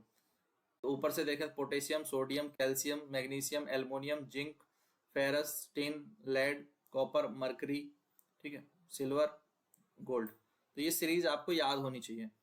अब आप देखें कि इसमें सबसे रिएक्टिव कौन सा मेटल है, जिंक, मैग्नीशियम और कॉपर में अगर हम देखें तो जिंक यहाँ पर है, ठीक है, फिर मैग्नीशियम ये है और कॉपर ये रहा। तो जो ऊपर है मैग्नीशियम, तो मैग्नीशियम सबसे अधिक रिएक्टिव मेटल है यहाँ पर। तो मोर रिएक्टिव मेटल जो होगा, मोर reactive metal can displace a less reactive metal from its oxide. ठीक है, अब ये बात हमने समझ ली कि उसके ऑक्साइड से वो उसको डिस्प्लेस कर देगा जो ज्यादा रिएक्टिव है। तो जिंक, जिंक से तो रिएक्ट करेगा नहीं, जिंक ऑक्साइड और जिंक दोनों सेम हो गए, तो यहाँ पर क्या होगा, नो रिएक्शन। पहला समझो, यहाँ होगी नो रिएक्शन, कोई रिएक्शन नहीं होगी, क्योंकि जिंक ऑक्साइड और जिंक दोनों सेम ही हो गए, तो सेम सेम में रिएक्शन नहीं होगी कि zinc oxide, zinc oxide zinc के साथ रिएक्ट नहीं करेगा। ठीक है, तो यहाँ क्या हो जाएगा, नो रिएक्शन। अब मैग्नीशियम, तो मैग्नीशियम को देखें, मैग्नीशियम जिंक से ज्यादा रिएक्टिव है कि कम रिएक्टिव है, तो मैग्नीशियम ज्यादा रिएक्टिव है। यानी अगर जिंक ऑक्साइड के साथ मैग्नीशियम की रिएक्शन होगी तो मैग्नीशियम का ऑक्साइड बन जाएगा और जिंक अलग हो जाएगा। ठीक है, क्योंकि यहाँ पर रिएक्शन हो रही है और ये रिएक्शन कौन सी है, डिस्प्लेसमेंट। तो हमें यही लिखना था कि यहाँ पर क्या हुआ है, डिस्प्लेसमेंट किसका, जिंक का, किसके द्वारा, मैग्नीशियम के द्वारा। कॉपर, कॉपर तो लेस रिएक्टिव है जिंक से, कॉपर जो है जिंक ऑक्साइड से रिएक्ट नहीं करेगा क्योंकि ये लेस रिएक्टिव है, तो हम कह सकते हैं नो रिएक्शन या नॉट पॉसिबल। अब मैग्नीशियम ऑक्साइड सबसे ज्यादा मैग्नीशियम रिएक्टिव है और मैग्नीशियम की जिंक के साथ रिएक्शन नहीं होगी क्योंकि मैग्नीशियम सीरीज में ऊपर है, तो यहाँ क्या आ जाएगा, नो रिएक्शन। मैग्नीशियम मैग्नीशियम के साथ भी रिएक्ट नहीं करेगा, यहाँ भी क्या आ जाएगा, नो रिएक्शन। अब तो एक ही बात है, सब समझ जाएंगे। कॉपर के साथ भी रिएक्ट नहीं करेगा क्योंकि कॉपर लेस रिएक्टिव है, तो यहाँ भी कह देंगे हम नो रिएक्शन, कोई डिस्प्लेसमेंट पॉसिबल ही नहीं है। अब कॉपर की जिंक ऑक्साइड, कॉपर ऑक्साइड के साथ जिंक की रिएक्शन देखो, कॉपर ऑक्साइड के साथ जिंक, तो जिंक क्योंकि ज्यादा रिएक्टिव है तो वो कॉपर ऑक्साइड से जो है ऑक्साइड को अपने साथ ले लेगा, ऑक्सीजन को, और कॉपर को डिस्प्लेस कर दिया गया। तो यहाँ पर रिएक्शन होती है और कौन सी होती है, डिस्प्लेसमेंट रिएक्शन। ठीक है, मैग्नीशियम के साथ भी यही सेम होगा कि जब कॉपर ऑक्साइड की रिएक्शन किसके साथ होगी, मैग्नीशियम के साथ, तो बनेगा मैग्नीशियम ऑक्साइड और कॉपर अलग हो जाएगा, तो यहाँ पर भी क्या हुआ, डिस्प्लेसमेंट। और कॉपर का कॉपर के साथ रिएक्शन नहीं होगा, कॉपर ऑक्साइड कॉपर के साथ रिएक्ट नहीं करेगा, तो ये हो जाएगा नो रिएक्शन। क्लियर है, तो कॉपर ऑक्साइड और कॉपर के साथ रिएक्शन नहीं होती है, तो इसलिए नो रिएक्शन। तो इनमें से जिंक, मैग्नीशियम और कॉपर मेटल में सबसे ज्यादा रिएक्टिव कौन है, मैग्नीशियम। तो मैग्नीशियम सबसे रिएक्टिव है और सबसे कम रिएक्टिव कौन है, वो है कॉपर। ठीक है, और ठीक है, ये लेस रिएक्टिव, तो जिंक भी उससे कम है और सबसे कम कॉपर है। ठीक है, मैग्नीशियम सबसे ज्यादा रिएक्टिव है, फिर इनमें आएगा जिंक और सबसे कम आएगा कॉपर। इस तरह से आप याद रखेंगे और ये टेबल आपको इसी तरह से फिल करनी थी। क्लियर है, चलो नेक्स्ट क्वेश्चन पर चलते हैं। अब नेक्स्ट क्वेश्चन देखें, which metal do not corrode easily. कौन सा मेटल है जिसमें आसानी से जंग नहीं लगेगा। अब किसमें जंग नहीं लगेगा? जो सबसे कम रिएक्टिव होगा, लेस रिएक्टिव होगा।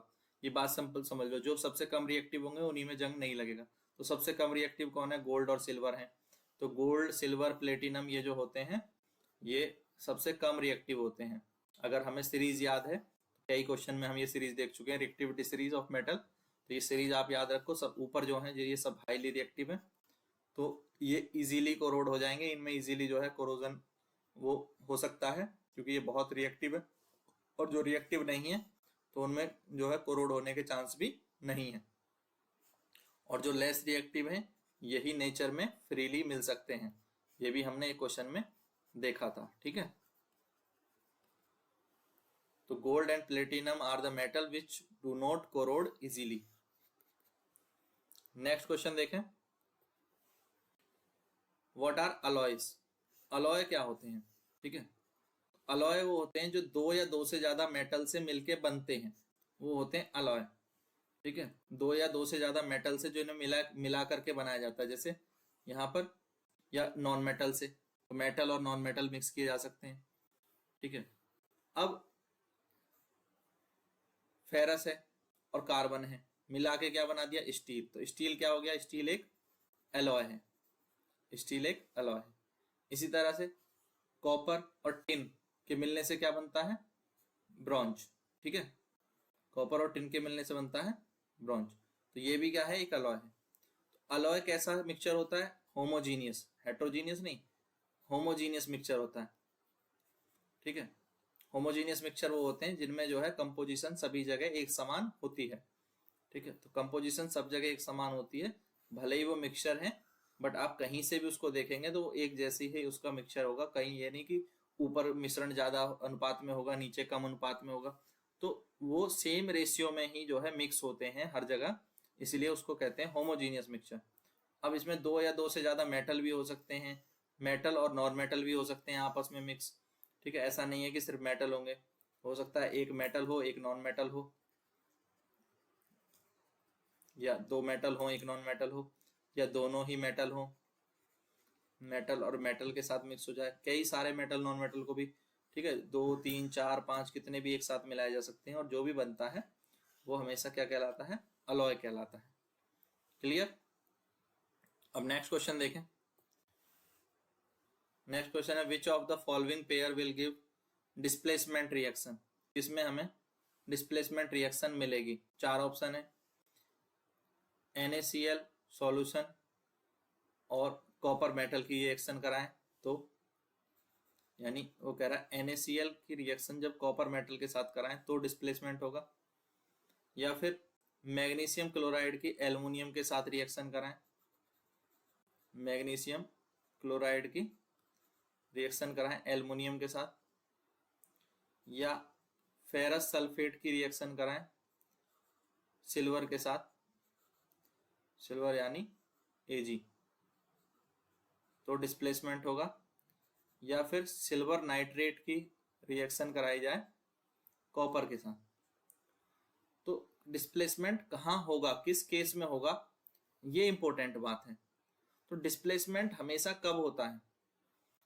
डिस्प्लेसमेंट जब होता है जब जो है हाई रिएक्टिव लेस रिएक्टिव के साथ जो है रिएक्ट करे, तो उसके साथ जो भी कंपाउंड है उसको डिस्प्लेस कर देता है। अब हम देखें NaCl में किसके साथ रिएक्शन हो रही है? कॉपर के साथ। तो यहां पर है देखो कॉपर, समझना जरूरी है, आंसर तो आपको पता ही है।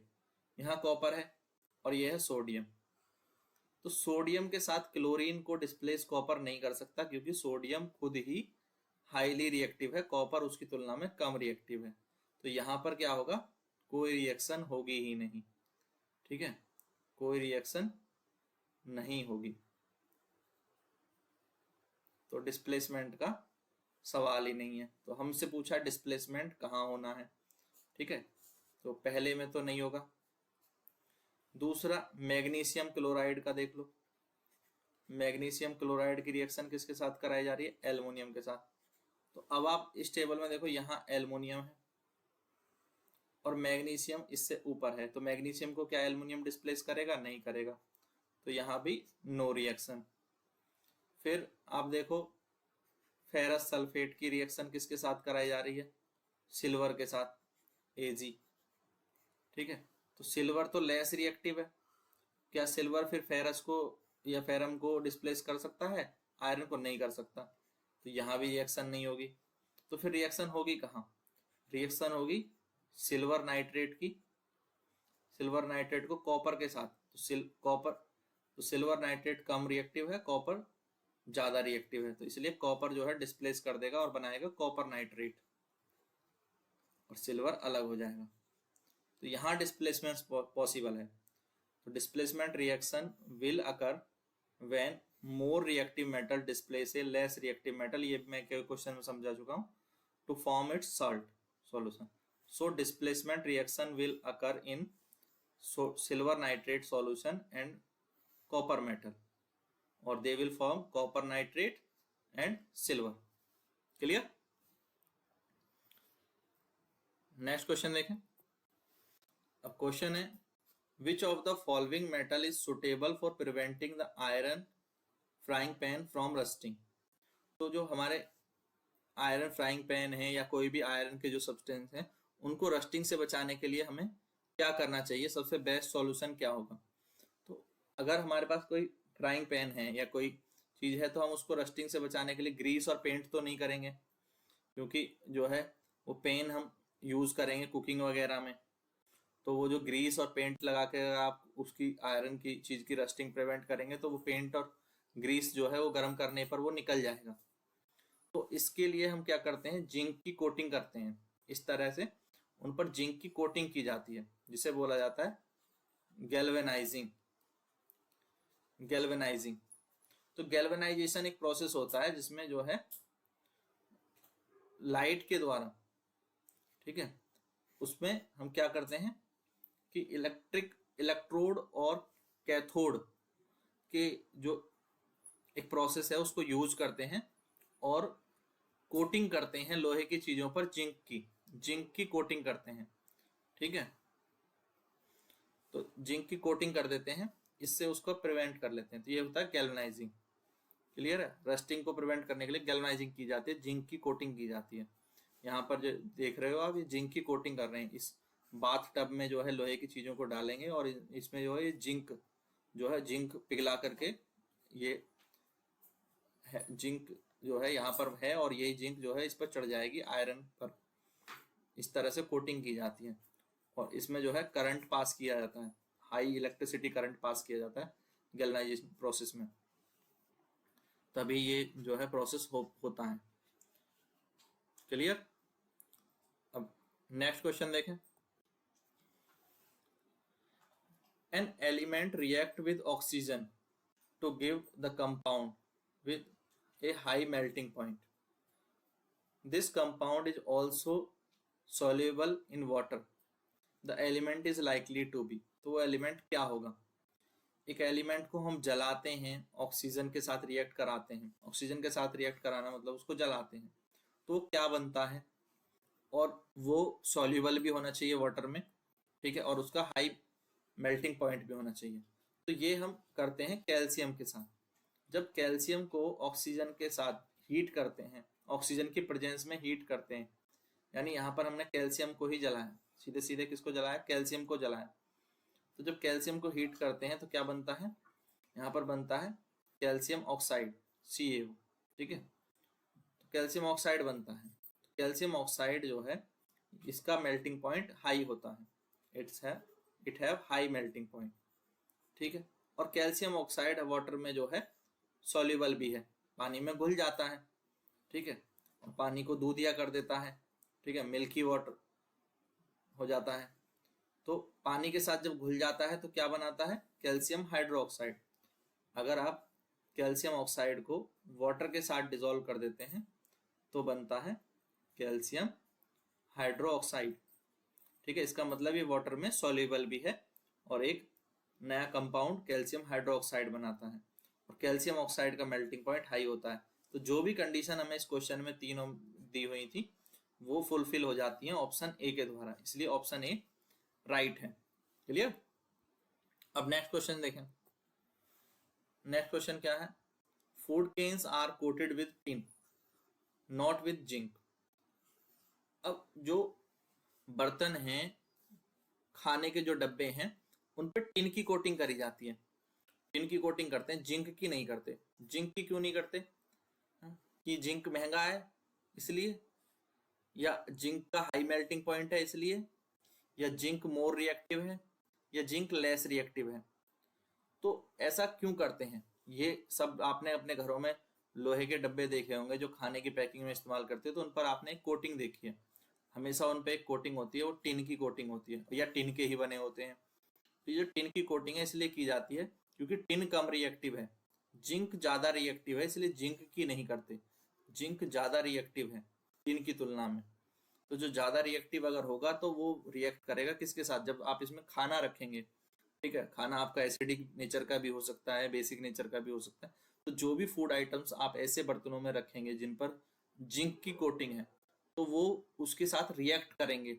और जब रिएक्ट करेंगे तो वो जिंक जो है वो आपके फूड आइटम के अंदर भी आ जाएगा।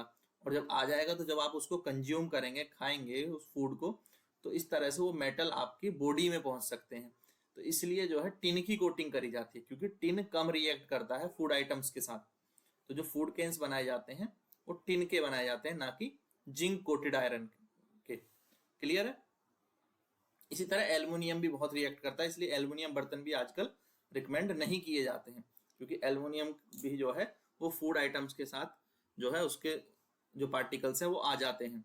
खास तौर पर जब हम गर्म खाना रखते हैं एल्युमिनियम के बर्तनों में, तो एल्युमिनियम के जो पार्टिकल्स हैं वो खाने के साथ हमारी बॉडी के अंदर जा सकते हैं, इसलिए एल्युमिनियम के बर्तन भी आजकल रिकमेंड नहीं किए जाते हैं।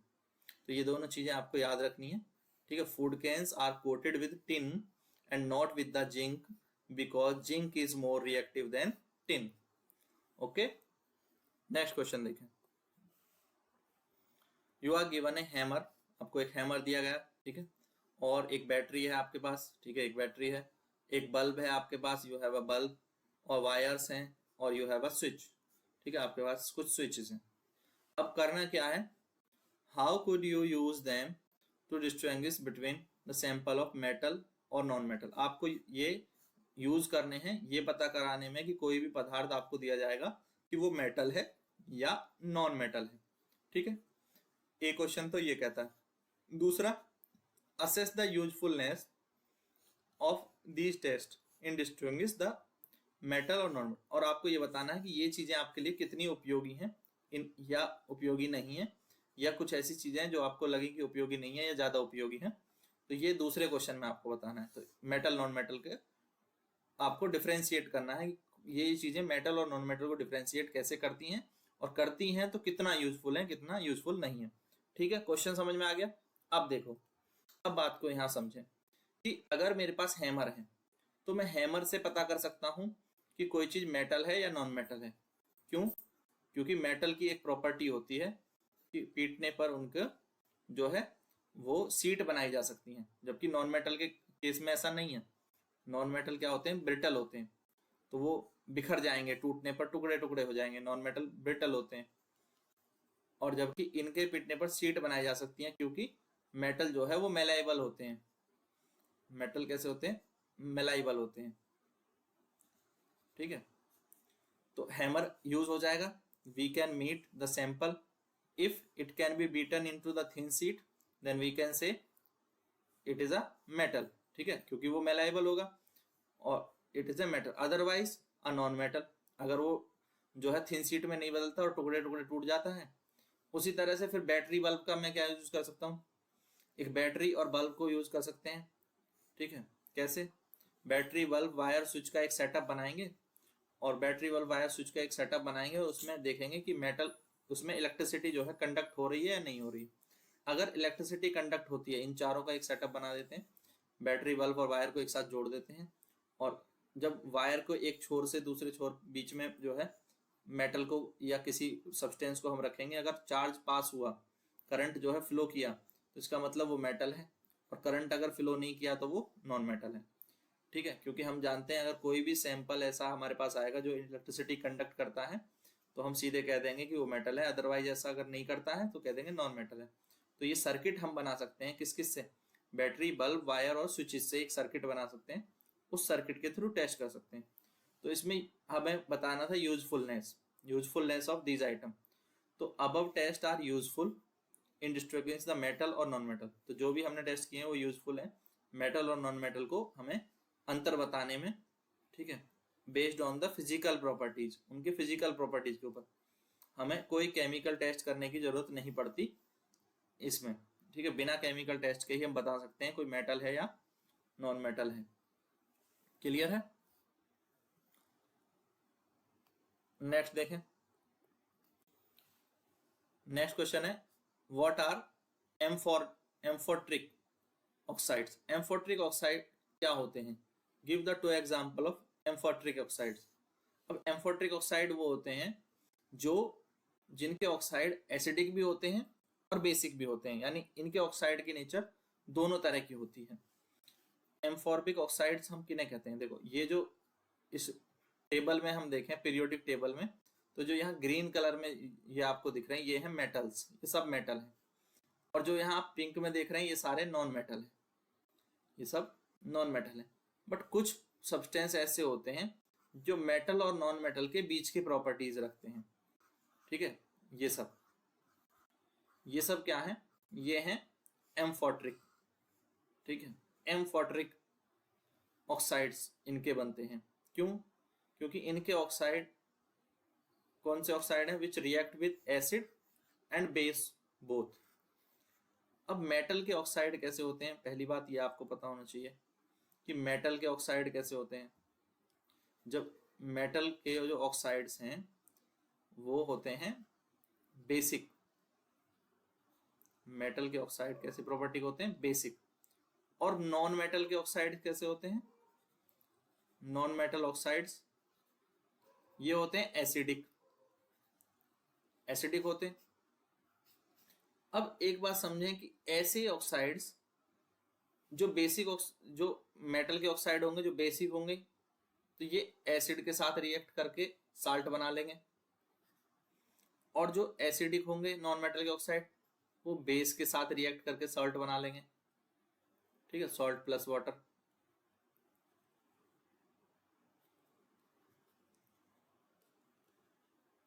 बट क्या ऐसा हो सकता है कि कोई ऐसा ऑक्साइड हो जो जैसे जिंक ऑक्साइड, ठीक है, वैसे ही मेटल का ऑक्साइड है, तो इसका मतलब ये जिंक ऑक्साइड एसिड के साथ जब रिएक्ट करता है तो भी सॉल्ट बनाता है, जिंक सल्फेट बनाता है, यानी इस समय इसकी नेचर कैसी हो जाती है? बेसिक हो जाती है, क्योंकि एसिड के साथ रिएक्ट कर रहा है।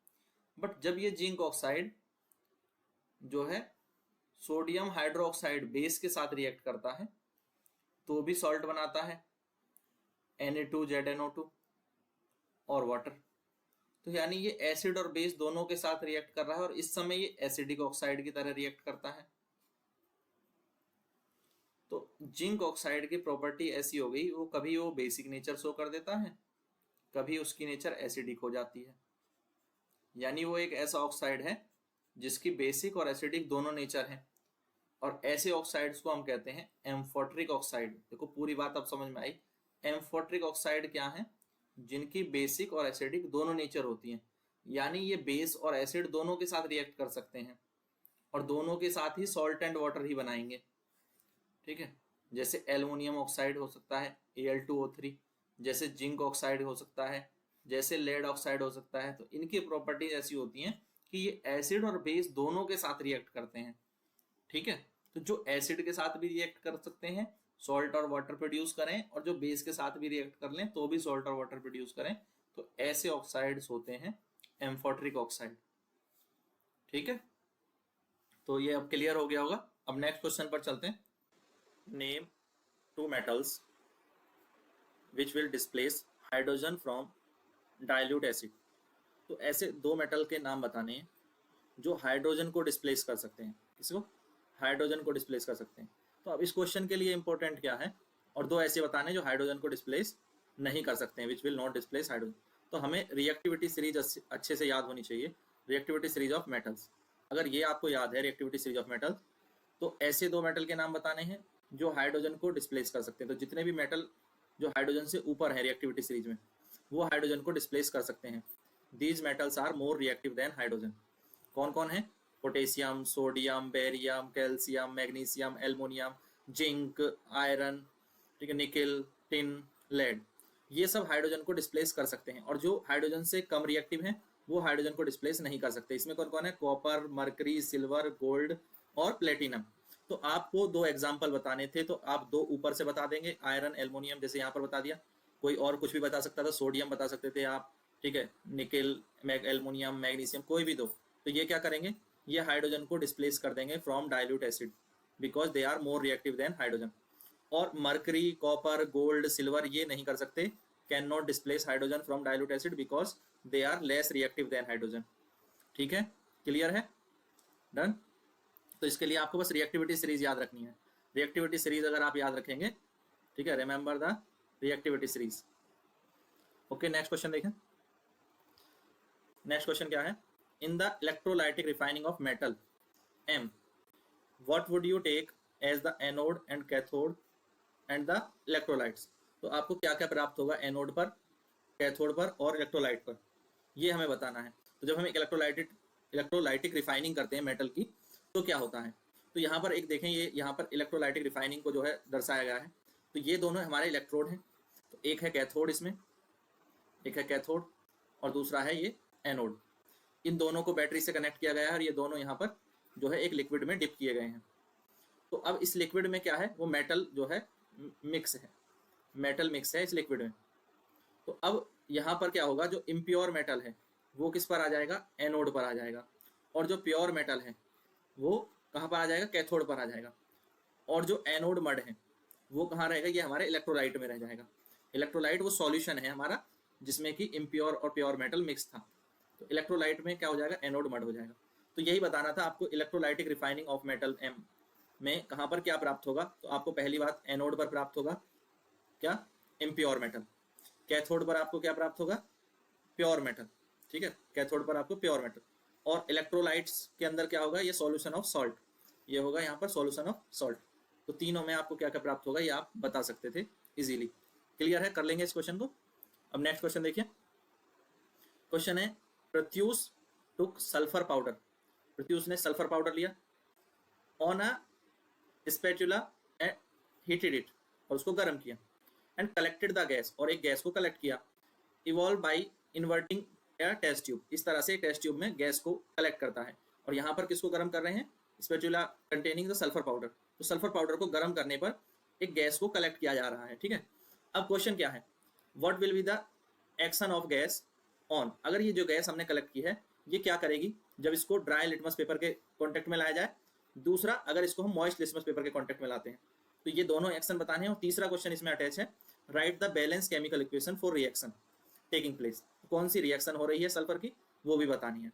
ठीक है, तो तीन क्वेश्चन हमारे इसमें अटैच है। अब देखें यहाँ पर क्या हो रहा है कि एक गैस यहाँ पर कलेक्ट होगी। जब हम सल्फर को जलाते हैं, हीट करते हैं ऑक्सीजन की प्रेजेंस में, तो गैस बनती है सल्फर डाइऑक्साइड। कौन सी गैस बनती है? सल्फर डाइऑक्साइड, जिसकी नेचर कैसी होती है? एसिडिक नेचर होती है बच्चों, ये एसिडिक नेचर होती है इसकी। ठीक है, तो अब अगर हमारे पास एसिडिक नेचर की एक गैस है, और गैस जो है कोई भी गैस हो वो ड्राई लिटमस पेपर के साथ रिएक्ट नहीं करते हैं। गैसेस जो हैं वो ड्राई लिटमस पेपर के साथ रिएक्ट नहीं करते हैं, क्योंकि एक्वस मीडियम में ही जो है ये इनमें आयन बनते हैं। गैसियस मीडियम में आयन नहीं होते हैं। जब तक इनको एक्वस मीडियम नहीं मिलेगा, नमी प्राप्त नहीं होगी किसी भी एसिड को। अगर एसिड सॉलिड या गैस के रूप में होते हैं, एसिड जब सॉलिड या गैस के रूप में होते हैं तो वो लिटमस पेपर के साथ रिएक्ट नहीं करते, वो एच आयन नहीं देते, उनमें करंट फ्लो नहीं होता। ठीक है, इलेक्ट्रिसिटी जो है वो कंडक्ट नहीं हो सकती किस फॉर्म में? जब कोई एसिड सॉलिड या गैस की फॉर्म में हो। केवल जब एसिड एक्वस या लिक्विड फॉर्म जिसे हम कहते हैं एक्वस मीडियम में होते हैं, तो एक्वा मीडियम में ही एसिड जो है वो एच आयन देते हैं, और तभी एच आयन जो है इनमें इलेक्ट्रिसिटी कंडक्ट हो सकती है। ये लिटमस पेपर के साथ रिएक्ट करके उसका कलर चेंज कर सकते हैं। तो अब बात आती है कि पहला क्वेश्चन क्या था? Dry litmus paper. अब लिटमस पेपर भी ड्राई है और हमारे पास यहाँ पर SO2 जो है वो गैस है, और लिटमस पेपर ड्राई है, तो SO2 क्या है? गैस है। तो इसका मतलब कोई एक्शन नहीं होगा, no action on the dry litmus paper. पहली बात क्लियर है, पहली चीज क्लियर है कि क्योंकि SO2 गैस है और ड्राई लिटमस पेपर है। अब दूसरा केस में जब देखोगे तो यहाँ पर मॉइस्ट लिटमस पेपर है, यानी नमी है उसमें, नमी है तो जैसे ही गैस जो है वो मॉइस्चर के कांटेक्ट में आएगी, गैस मॉइस्चर के कांटेक्ट में आएगी तो उसमें एच आयन बन जाएंगे, ठीक है, यानी वो अब लिटमस पेपर के कलर को चेंज कर सकती है। अब हमें ये पता होना चाहिए कि SO2 जो है वो कैसी गैस है, एसिडिक मीडियम वाली, एसिडिक नेचर की गैस है। तो ब्लू लिटमस पेपर को रेड में टर्न कर सकते हैं एसिड। एसिड क्या करते हैं, वो ब्लू लिटमस पेपर को रेड में टर्न कर देते हैं, ठीक है। आप इसको एक कोड से याद रख सकते हैं, BAR, बार। तो ब्लू लिटमस पेपर को एसिड किस में टर्न कर देते हैं, रेड में, रेड कलर में, ठीक है। तो blue litmus paper will turn to red because the sulphur is a non metal. और नॉन मेटल जब ऑक्सीजन के साथ रिएक्ट करते हैं तो कौन से ऑक्साइड बनाते हैं, एसिडिक नेचर वाले ऑक्साइड बनाते हैं, ठीक है। सल्फर क्या है, हमारा नॉन मेटल है। और नॉन मेटल जब ऑक्सीजन के साथ रिएक्ट करते हैं तो जो ऑक्साइड बनता है, तो नॉन मेटल के ऑक्साइड एसिडिक नेचर वाले होते हैं। क्लियर है। तो यहाँ पर हमने ये एग्जांपल ले लिया। तो SO2 जब वाटर मॉलिक्यूल के कांटेक्ट में आएगा तो H2SO3, ठीक है, H2SO3 बनाएगा जो कि एक एसिड है। तो अब इसकी हमने यहाँ पर रिएक्शन भी लिख दी है, SO2 + H2O = H2SO3। तो तीनों क्वेश्चन हमारे इसमें इस तरह से क्लियर हो जाते हैं। तो आपको जो आंसर लिखना है वो इतना ही लिखना है जो पहले से मैंने यहाँ पर लिखा हुआ है, बाकी चीज़ें मैंने समझाई हैं, ठीक है। बाकी चीज़ें हम विस्तार से यहाँ पर समझ रहे हैं, और एक एक चीज़ को समझना बहुत जरूरी है, तभी कॉन्सेप्ट क्लियर होता है। नेक्स्ट क्वेश्चन को देखें।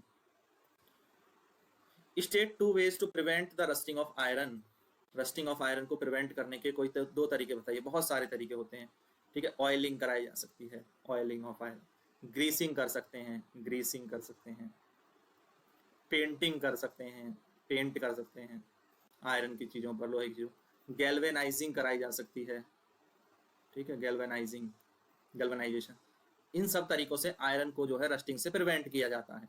तो आपको तो कोई दो तरीके बताने थे, मैंने आपको चार चार तरीके बता दिए, ऑयलिंग, ग्रीसिंग, पेंटिंग, गैल्वेनाइजेशन। अब इनके बारे में डिटेल में भी देख सकते हैं कि आप ऑयल, ग्रीस और पेंट अप्लाई कर सकते हैं सरफेस पर, ताकि जो है सरफेस वाटर प्रूफ बन जाए। वाटर प्रूफ क्यों बनाते हैं बच्चों, वाटर प्रूफ इसलिए बनाते हैं क्योंकि आयरन जो है वो जब मॉइस्चर के कांटेक्ट में आता है और एयर के कांटेक्ट में आता है तो ही वो जो है उसमें रिएक्शन होती है और उसमें रस्टिंग होती है। तो रस्टिंग जब ही होती है जब आयरन मॉइस्चर और एयर के कांटेक्ट में आता है। तो अगर हम उस पर पेंट कर देते हैं, ऑयलिंग, ग्रीसिंग वगैरह कर देते हैं, तो मॉइस्चर और ऑक्सीजन के कांटेक्ट से बच जाता है। Moisture and oxygen present in air can not come into the direct contact of iron, या direct contact with iron. Direct contact में आए तो rusting is prevented, rusting prevent हो जाएगी। सेम चीज गैल्वेनाइजिंग में होती है। गैल्वेनाइजिंग में हम जिंक की कोटिंग करते हैं। किसकी कोटिंग करते हैं, जिंक की कोटिंग करते हैं। और जिंक की कोटिंग किसके द्वारा की जाती है, इलेक्ट्रोलाइसिस मेथड द्वारा, ठीक है, इलेक्ट्रोलाइसिस मेथड के द्वारा की जाती है। एक आयरन आर्टिकल को कोट कर देते हैं, कवर कर देते हैं, किसके द्वारा, by a layer of zinc metal. Zinc metal की लेयर चढ़ा दी जाती है जिससे कि वो प्रिवेंट हो जाता है iron to come in the contact with oxygen and moisture. तो hence the rusting is prevented. Clear है। तो ये चीज समझ में आ गई है। बहुत आसान सा क्वेश्चन है, हमने इसको डिटेल में कर लिया है, तो यहाँ तक कोई दिक्कत आनी नहीं चाहिए। अब बढ़ते हैं नेक्स्ट क्वेश्चन की ओर। तो नेक्स्ट क्वेश्चन देखें, what type of oxides are formed when non metal combine with oxygen. सीधी सी बात है, अगर नॉन मेटल किसके साथ कंबाइन कर रहे हैं, ऑक्सीजन के साथ, तो क्या बनाएंगे, नॉन मेटल के ऑक्साइड बनेंगे। तो नॉन मेटल के ऑक्साइड्स जो बनेंगे वो दो नेचर के हो सकते हैं, या तो एसिडिक ऑक्साइड्स होंगे या न्यूट्रल ऑक्साइड होंगे। एसिडिक ऑक्साइड होंगे या न्यूट्रल ऑक्साइड्स होंगे, ठीक है।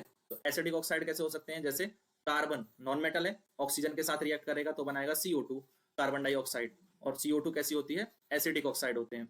न्यूट्रल ऑक्साइड कैसे होंगे, जैसे कार्बन अगर हाफ O2 के साथ, हाफ ऑक्सीजन के साथ रिएक्ट करे और कार्बन मोनोऑक्साइड बनाए, तो कार्बन मोनोऑक्साइड एक न्यूट्रल ऑक्साइड है, ना एसिडिक है ना बेसिक है। तो नॉन मेटल के जो ऑक्साइड्स होते हैं वो एसिडिक हो सकते हैं या फिर न्यूट्रल हो सकते हैं। ज्यादातर वो एसिडिक होते हैं, ठीक है। नॉन मेटल के ऑक्साइड ज्यादातर एसिडिक होते हैं, पर न्यूट्रल भी हो सकते हैं। जैसे N2O5, N2O3 ये सब एसिडिक हैं। CO, NO ये न्यूट्रल हैं, ठीक है। नाइट्रस ऑक्साइड, कार्बन मोनोऑक्साइड ये क्या है, न्यूट्रल ऑक्साइड है। तो एक एक दो दो एग्जाम्पल आपको याद रखने हैं जरूर, ठीक है। अगर CO2 एसिडिक ऑक्साइड है, CO न्यूट्रल ऑक्साइड है। तो इस तरह से एक एक दो दो एग्जाम्पल याद रखेंगे ताकि आप एग्जाम्पल के साथ बता सकें कि नॉन मेटल के जो ऑक्साइड हैं वो एसिडिक और न्यूट्रल दोनों होते हैं। क्लियर है। चलिए नेक्स्ट क्वेश्चन देखते हैं। अब जो नेक्स्ट क्वेश्चन है उसमें हमें रीजंस देने हैं, गिव रीजंस। क्या रीजन बताना है कि ए क्वेश्चन है प्लेटिनम, गोल्ड और silver are used to make jewellery. अभी ज्वेलरी बनाने में क्यों यूज किए जाते हैं प्लेटिनम, गोल्ड और सिल्वर, इसका रीजन बनाना है। दूसरा क्वेश्चन यह है कि सोडियम, पोटेशियम और लिथियम इन्हें ऑयल के अंदर स्टोर किया जाता है, क्यों। फिर एल्युमिनियम जो कि हाईली रिएक्टिव मेटल है, इसको फिर भी यूज करते हैं बर्तन बनाने के लिए, it is use to make utensil for cooking, क्यों। डी कार्बोनेट जो हैं और सल्फाइड्स की जो ओर हैं, कार्बोनेट और सल्फाइड की ore are usually converted to oxides, उन्हें ऑक्साइड्स में कन्वर्ट कर दिया जाता है during the process of extraction. जब उन्हें निकालते हैं उसी समय उनको किस में कन्वर्ट कर देते हैं, ऑक्साइड्स में बदल देते हैं। कार्बोनेट को कार्बन के ऑक्साइड्स में, सल्फाइड्स को सल्फर के ऑक्साइड में कन्वर्ट कर लिया जाता है। ऐसा क्यों करते हैं। तो 4 क्वेश्चन है हमारे पास, चारों का हमें रीजन बताना है, वन बाय वन देखेंगे। पहली बात, गोल्ड, प्लेटिनम और सिल्वर की ज्वेलरी क्यों बनती है, पहला क्वेश्चन यही है। तो ज्वेलरी इनकी इसलिए बनती है क्योंकि ये वेरी लस्ट्रस हैं, यानी आसानी से इन्हें मोड़ा जा सकता है, आसानी से इनके डिजाइन, एक तो इनमें चमक होती है, पहली बात तो ये चमकीले हैं, चमक है, क्योंकि चमकीली ज्वेलरी अच्छी लगती है। दूसरी बात है कि ये बहुत कम रिएक्टिव हैं, नेचर में जो है फ्रीली जो है पाए जाते हैं, लेस रिएक्टिव हैं, इसलिए इन पे इजीली जो है वो कोरोजन नहीं लगता, ठीक है, कोरोड नहीं होते आसानी से। ये चीजें हमने पीछे भी 2-3 क्वेश्चन में देखी हैं। हमें पता है कि गोल्ड और सिल्वर जो है और प्लेटिनम भी जो है ये सबसे कम रिएक्टिव है, ठीक है, ये सबसे कम रिएक्टिव जो मेटल्स हैं, और ये चमकीले भी हैं, तो आभूषण जो है चमकीले ही अच्छे लगते हैं। इनमें जंग नहीं लगता, कोरोजन नहीं होता, ठीक है, बहुत आसानी से कोरोजन नहीं होता, और इनकी मेलाबिलिटी और डक्टिलिटी भी हाई होती है, ये बहुत मेलाइबल भी होते हैं, यानी आसानी से इनकी सीट और वायर बनाए जा सकते हैं, ये मेलाइबल और डक्टाइल होते हैं।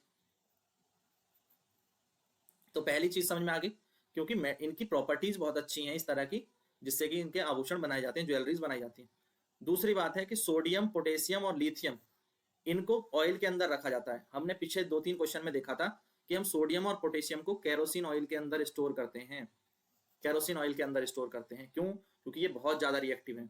आप रिएक्टिविटी सीरीज में देखेंगे तो ये ऊपर ही मिलेंगे आपको, मोस्ट रिएक्टिव एलिमेंट्स में मिलेंगे, ये बहुत रिएक्टिव है। टॉप 3 एलिमेंट जो सबसे रिएक्टिव है, पोटेशियम, फिर सोडियम, फिर लिथियम, तो ये सबसे ज्यादा रिएक्टिव है, एयर के साथ, वाटर के साथ विग्रसली रिएक्ट करते हैं। मैंने पीछे वीडियोस में भी दिखाया, प्रैक्टिकल्स में भी दिखाया, कुछ क्वेश्चंस में हमने वो वीडियोस भी दिखाए जिनमें इनकी रिएक्शन को जो है दिखाया गया है, तो आप वो देख सकते हैं, विग्रसली रिएक्ट करते हैं एयर और वाटर के साथ, बहुत तेजी से रिएक्ट करते हैं इसका मतलब, ठीक है, इसलिए हम इनको रखते हैं केरोसिन ऑयल के अंदर, ठीक है, इन्हें केरोसिन ऑयल के अंदर रखा जाता है ताकि ये एयर और वाटर के कॉन्टेक्ट में नहीं आए, एयर और वाटर के कॉन्टेक्ट में नहीं आएंगे तो ये थोड़ा सेफ रखे जा सकते हैं। अब फिर बात आती है एल्युमिनियम की। एल्युमिनियम मेटल है जो कि हाईली रिएक्टिव मेटल है, हाईली रिएक्टिव मेटल होते हुए भी इसके बर्तन बनाए जाते हैं। अब क्यों बनाए जाते हैं ये बात समझो, हाईली रिएक्टिव मेटल है aluminium, aluminium highly reactive metal, ये बात तो यहाँ पहले दी हुई थी। तो it is resistant to corrosion, तो आसानी से इसमें जंग लग सकता है, और जंग लगने के बाद क्या है, इस पे एल्युमिनियम ऑक्सीजन के साथ रिएक्ट करेगा तो एक लेयर बन जाएगी, किसकी लेयर बन जाएगी, एल्युमिनियम ऑक्साइड की लेयर बन जाएगी। तो जब एल्युमिनियम ऑक्सीजन के साथ रिएक्ट करते हैं तो एल्युमिनियम ऑक्साइड बना देते हैं। ये ऑक्साइड की जो लेयर है बहुत स्टेबल होती है, this layer of oxide is very stable and prevent further reaction of aluminium with oxygen. बाकी एल्युमिनियम की जो रिएक्शन ऑक्सीजन के साथ हो रही है उसे भी रोक देती है, तो ये ऑक्साइड की लेयर इतनी स्टेबल होती है और उसको कवर कर लेती है ऊपर से। तो अब क्योंकि जो एल्युमिनियम के बर्तन हैं वो हल्के होते हैं, उनका वजन कम होता है, तो इसलिए एल्युमिनियम को बर्तन बनाने के लिए ज्यादा यूज किया जाता है। साथ ही ये हीट के लिए अच्छे कंडक्टर के रूप में काम करते हैं, यानी हीट इनमें अच्छे से फ्लो कर सकती है, they are good conductor of heat.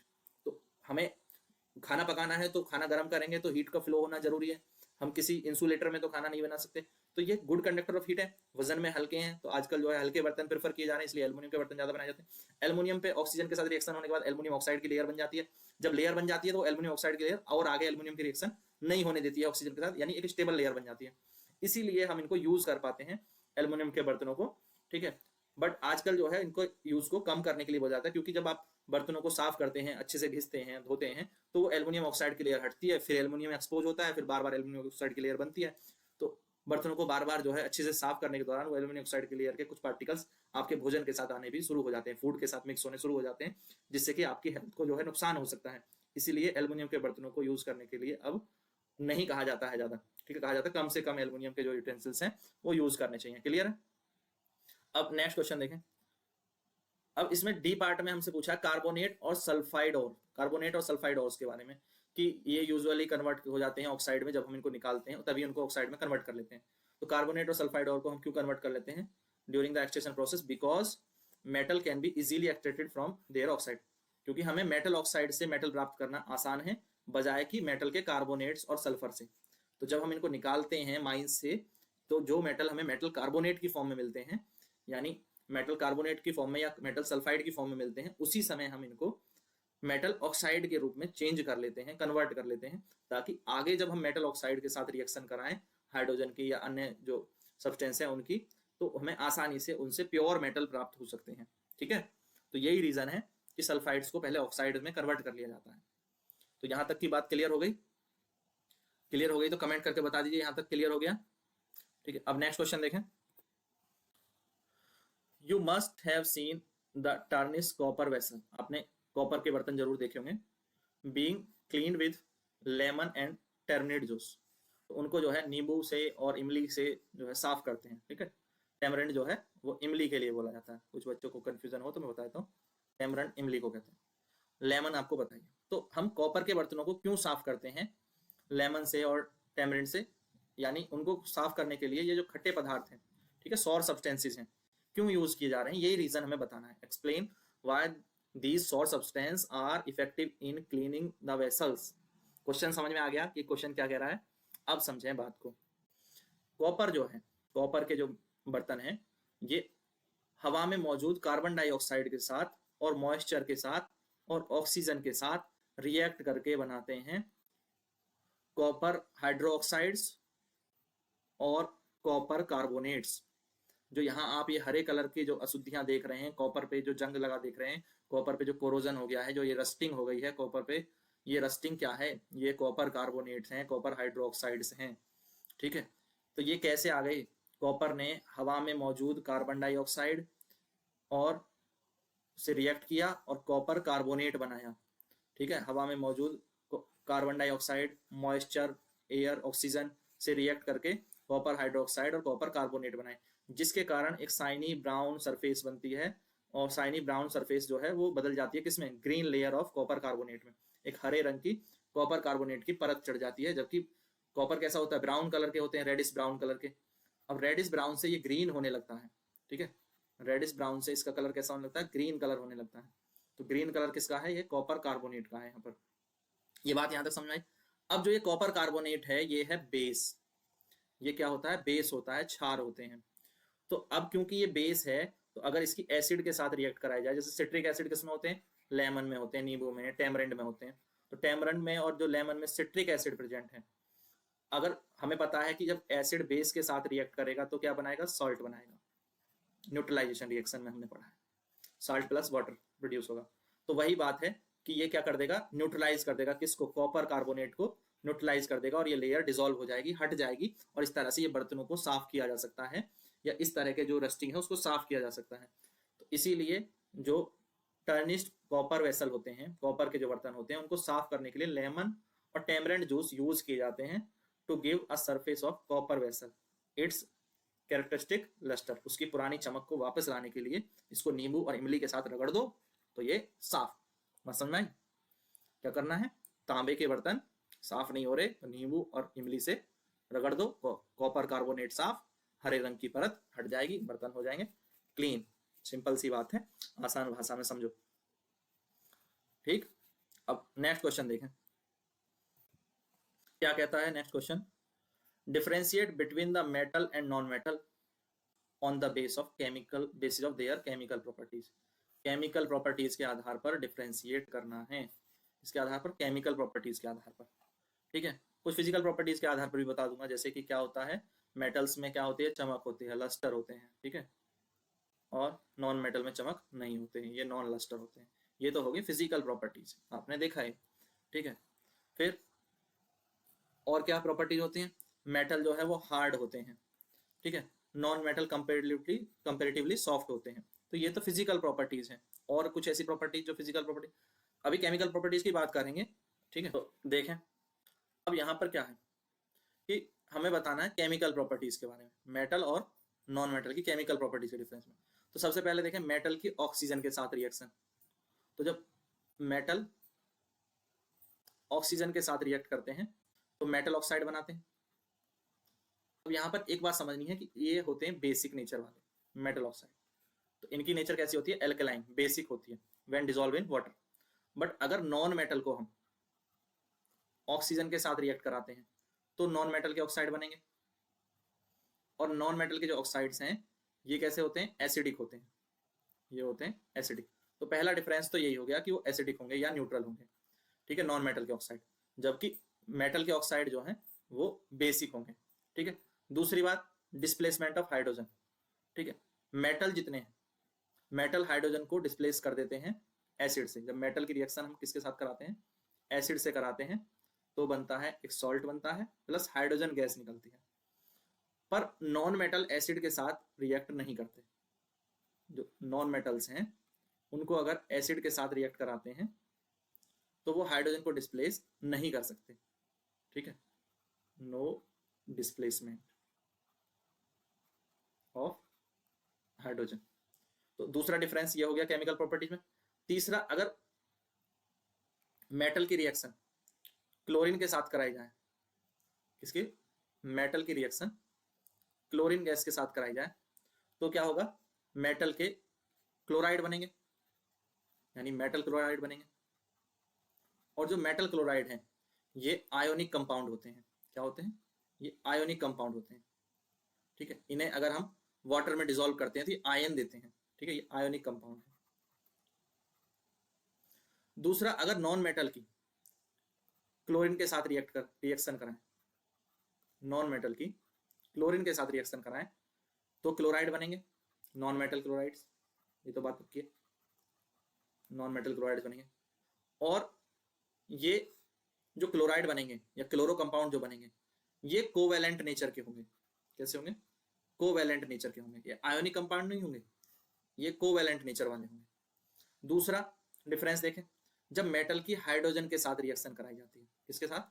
Metal की हाइड्रोजन के साथ रिएक्शन कराई जाए तो कुछ मेटल हाइड्रेट देते हैं, यानी मेटल हाइड्रेट बनता है, पर कुछ ही मेटल ऐसा करते हैं, सब नहीं करते। कुछ मेटल मेटल हाइड्रेट बनाते हैं जो कि आयोनिक कंपाउंड होते हैं, यानी इलेक्ट्रोवैलेंट होते हैं। आयोनिक कंपाउंड जो कि जो है वाटर के साथ आयन देते हैं, एच आयन प्रोड्यूस करते हैं। मेटल हाइड्रेट क्या देंगे? जो बनेंगे फ्यू मेटल हाइड्रेट, वो आयोनिक कंपाउंड देंगे हाइड्रोजन से बने हुए। और नॉन मेटल के जो रिएक्शन होगी हाइड्रोजन के साथ, नॉन मेटल की रिएक्शन अगर आप कराएं हाइड्रोजन के साथ तो नॉन मेटल के जो हाइड्रेट बनेंगे वो स्टेबल होंगे। नॉन मेटल हाइड्रेट क्या होंगे? वो स्टेबल हाइड्रेट्स होंगे, स्टेबल होंगे। क्यों स्टेबल होंगे? इसके पीछे रीजन है, वो स्टेबल क्यों होंगे? क्योंकि उनमें होते हैं covalent bond. Ionic bond stable नहीं होते, कोवैलेंट बॉन्ड ज्यादा स्टेबल होते हैं, मोर स्टेबल होते हैं in compare to ionic bonds. Clear है? तो ये डिफरेंस होता है मेटल और नॉन मेटल की केमिकल प्रॉपर्टीज में। तो ये टेबल आपको, ठीक है, अच्छे से समझ करके याद रखनी है। अब नेक्स्ट क्वेश्चन पर बढ़ते हैं। क्वेश्चन है, a man went door to door posing as goldsmith. एक आदमी जो है घर घर जा रहा है और कह रहा है कि वो सुनार है, ठीक है, और वो कहता है कि आप जो है अपनी सोने की चीजें दो, जो भी जिन पे जो है पुरानी हो गई हैं, डल हो गई हैं, सोने की आभूषण जो गोल्ड ऑर्नामेंट्स हैं उन्हें दो। और उन्हें वो एक जो है सॉल्यूशन के अंदर डिप करता है। और तो एक लेडी आती है, an unsuspecting lady gave the set of gold bangle, ठीक है, उसको अपनी जो है सोने की चूड़ियां देती है और वो उनको एक सॉल्यूशन में डिप कर देता है, which he dipped in a particular solution. तो the bangle sparkled like new but the weight was reduced drastically. तो क्या होता है कि वो जो चूड़ियां हैं वो साफ तो हो जाती हैं, एकदम उनमें नई जैसी चमक आ जाती है, पर उनका कुछ वेट जो है घट जाता है। पहले क्वेश्चन को समझ लें फिर आंसर पे बात करेंगे, ठीक है। उनका कुछ वेट घट जाता है, ठीक है। तो द लेडी वॉज अपसेट, वो अपसेट हो जाती है lady, but after a fertile argument, फिर बहस होने लगती है सुनार और उस लेडी के बीच में, और मैन बीट अ हास्टी रिट्रीट। और फिर वो आदमी जो है वो बहस में थोड़ा सा जब परेशान हो जाता है, हार जाता है, तो फिर वो एक समझौता कर लेते हैं, जो भी है। तो ये बात है। बट यहाँ पर क्वेश्चन हमारा ये है कि can you play a detective to find out the nature of solution he had use. उसने कौन सा सॉल्यूशन यूज किया, उस सॉल्यूशन की क्या नेचर है, बस यही इस एक्टिविटी से हमें समझना है कि ऐसा क्यों हुआ। एक्टिविटी वाला क्वेश्चन है। अब एक्टिविटी वाला क्वेश्चन है तो हमें ये सॉल्यूशन क्या था जिसके अंदर गोल्ड की चीजों को डाला गया और वो साफ भी हो गई बट उनका वेट कम हो गया। तो ये था एक्वारेजिया। कौन सा सॉल्यूशन था ये सॉल्यूशन था एक्वारेजिया। अब बात ये आती है कि एक्वारेजिया क्या होता है। एक्वारेजिया जो है ये HCl और इससे बनता है नाइट्रिक एसिड से, HCl और HNO3 से बनता है। अगर हम 3 पार्ट HCl लें और 1 पार्ट HNO3 का लें, यानी मैं कह सकता हूं अगर मुझे एक्वारेजिया सॉल्यूशन बनाता है, सपोज दैट मुझे 30 ग्राम मैंने HCl लिया और 10 ग्राम मैंने, सॉरी ग्राम में नहीं, ग्राम में तो वेट कर ml में, ठीक है, लिक्विड का वेट ml में करना चाहिए। तो 30 ml मैंने HCl लिया और 10 ml लिया HNO3 और इन दोनों का एक सॉल्यूशन बना लिया, 40 ml का सॉल्यूशन बन गया। ये 40 ml क्या हो गया, एक्वारेजिया हो गया। ये एक्वारेजिया बन गया 40 ml एक्वारेजिया, जिसमें 3:1 होता है। 3:1 क्या होता है, HCl और HNO3। तो 3:1 में हम इसको ले लेते हैं HCl और HNO3 को, और इसको रॉयल वाटर भी बोला जाता है। इसको हम रॉयल वाटर, प्रीसियस वाटर भी कहते हैं। इसको एक्वारेजिया को रॉयल वाटर भी कहते हैं, ठीक है। तो इसका रेशियो क्या रखा जाता है, ये आपको याद रखना है, 3:1 होता है। HCl 3 और HNO3 1, तो 3:1 में इसको लिया जाता है। और इसकी खास बात क्या होती है, जब गोल्ड की चीजों को इसके अंदर डाला जाता है, गोल्ड सिल्वर प्लेटिनम आदि को, तो ये मेटल को डिसॉल्व कर लेता है। इसकी खास बात है, ये मेटल को डिसॉल्व कर लेता है। तो जैसे ही उसने जो है वो सोने की चूड़ियां इसमें डाली, तो उनकी ऊपरी परत जो थी, आउटर लेयर जो थी गोल्ड बैंगल्स की, जो सोने की चूड़ियां थी, वो डिसॉल्व हो गई थी किसमें, एक्वारेजिया सॉल्यूशन में घुल गई थी। इसीलिए वेट कम हो गया था। और वेट कम हो गया था क्योंकि ऊपरी परत घुल गई थी। ऊपरी परत हटने के बाद जो ज्वेलरी थी उसमें चमक तो आ गई, पर उसका कुछ वजन जो है वो कम हो गया, क्योंकि ऊपर से जो सोने की परत थी वो उस सॉल्यूशन के साथ चली गई, उसमें घुल गई। तो इसीलिए इसको जो है एक रॉयल वाटर भी बोला जाता है। और ये एक तरह से जो है वो एक चोरी करता है सोने की, इसके माध्यम से सॉल्यूशन में डाल करके, साफ करने का बोल करके वो सोना ही चुरा लेता है, क्योंकि सोना उसके सॉल्यूशन में अब घुल गया है। तो ये होता है, ठीक है। तो जो सारे क्वेश्चन थे, सब क्वेश्चन हमने सॉल्व कर लिए हैं, और अभी एक दो क्वेश्चन और बाकी हैं, तो उनको भी कर लेते हैं। तो कुछ एक दो क्वेश्चन है, ठीक है। देखें, क्वेश्चन है, give reasons why copper is used to make the hot water tank not steel. Steel का प्रयोग क्यों नहीं करते, गर्म पानी के जो टैंक है बनाने के लिए हम कॉपर का यूज करते हैं, ऐसा क्यों होता है, ठीक है। कॉपर का यूज करते हैं, स्टील का नहीं करते। क्वेश्चन क्लियर है, स्टील का नहीं करते। पहली बात, स्टील का होता है, स्टील होता है अलॉय ऑफ आयरन, आयरन का अलॉय है, ठीक है। आयरन का अलॉय है, इसका मतलब स्टील किससे बना है, ठीक है, आयरन और टिन से मिलकर के बनाया जाता है स्टील। अब बात समझो क्यों, क्योंकि कॉपर जो है वो रिएक्ट नहीं करता कोल्ड वाटर के साथ, हॉट वाटर के साथ, स्टीम के साथ, किसी के साथ रिएक्ट नहीं करता। कॉपर जो है वाटर के साथ रिएक्ट नहीं करता, कोल्ड वाटर के साथ, हॉट वाटर के साथ, स्टीम के साथ रिएक्ट नहीं करता। आयरन का क्या है कि ये हॉट वाटर के साथ रिएक्ट करता है, गर्म पानी के साथ, भाप के साथ आयरन जो है वो रिएक्ट करता है, आयरन रिएक्ट करता है। तो अगर हम गर्म पानी, हॉट वाटर टैंक जो है वो स्टील का बनाएंगे, तो वो रिएक्ट करेगा किसके साथ, वाटर के साथ रिएक्ट करेगा, और विगरसली रिएक्ट करेगा, जो अगर उसमें भाप बनेगी जब स्टीम होगी, ठीक है, तो फॉर्म हॉट वाटर। तो इसलिए जो है कौन सी रिएक्शन हो जाएगी, आयरन की, तो 3Fe + 4H2O, और वहां पर बन जाएगा आयरन ऑक्साइड Fe3O4H2O। तो ये रिएक्शन हो जाएगी, तो यहाँ पर फेरस के ऑक्साइड बन जाते हैं। तो फेरस के ऑक्साइड ना बने इसलिए कॉपर के बर्तन यूज किए जाते हैं, गर्म चीजों के लिए। हॉट वाटर टैंक में जो है कॉपर के बर्तन यूज किए जाते हैं स्टील की बजाय, ठीक है। तो ये बात याद रखनी है। तो ये सारे क्वेश्चन हमारे हो गए। अब सारे क्वेश्चन क्लियर हो गए, तो यहाँ तक ये समझ में आ गया। वीडियो पसंद आया तो लाइक करें, शेयर करें, और चैनल पर नया है तो चैनल को सब्सक्राइब करना ना भूलें। Thank you, thanks for watching.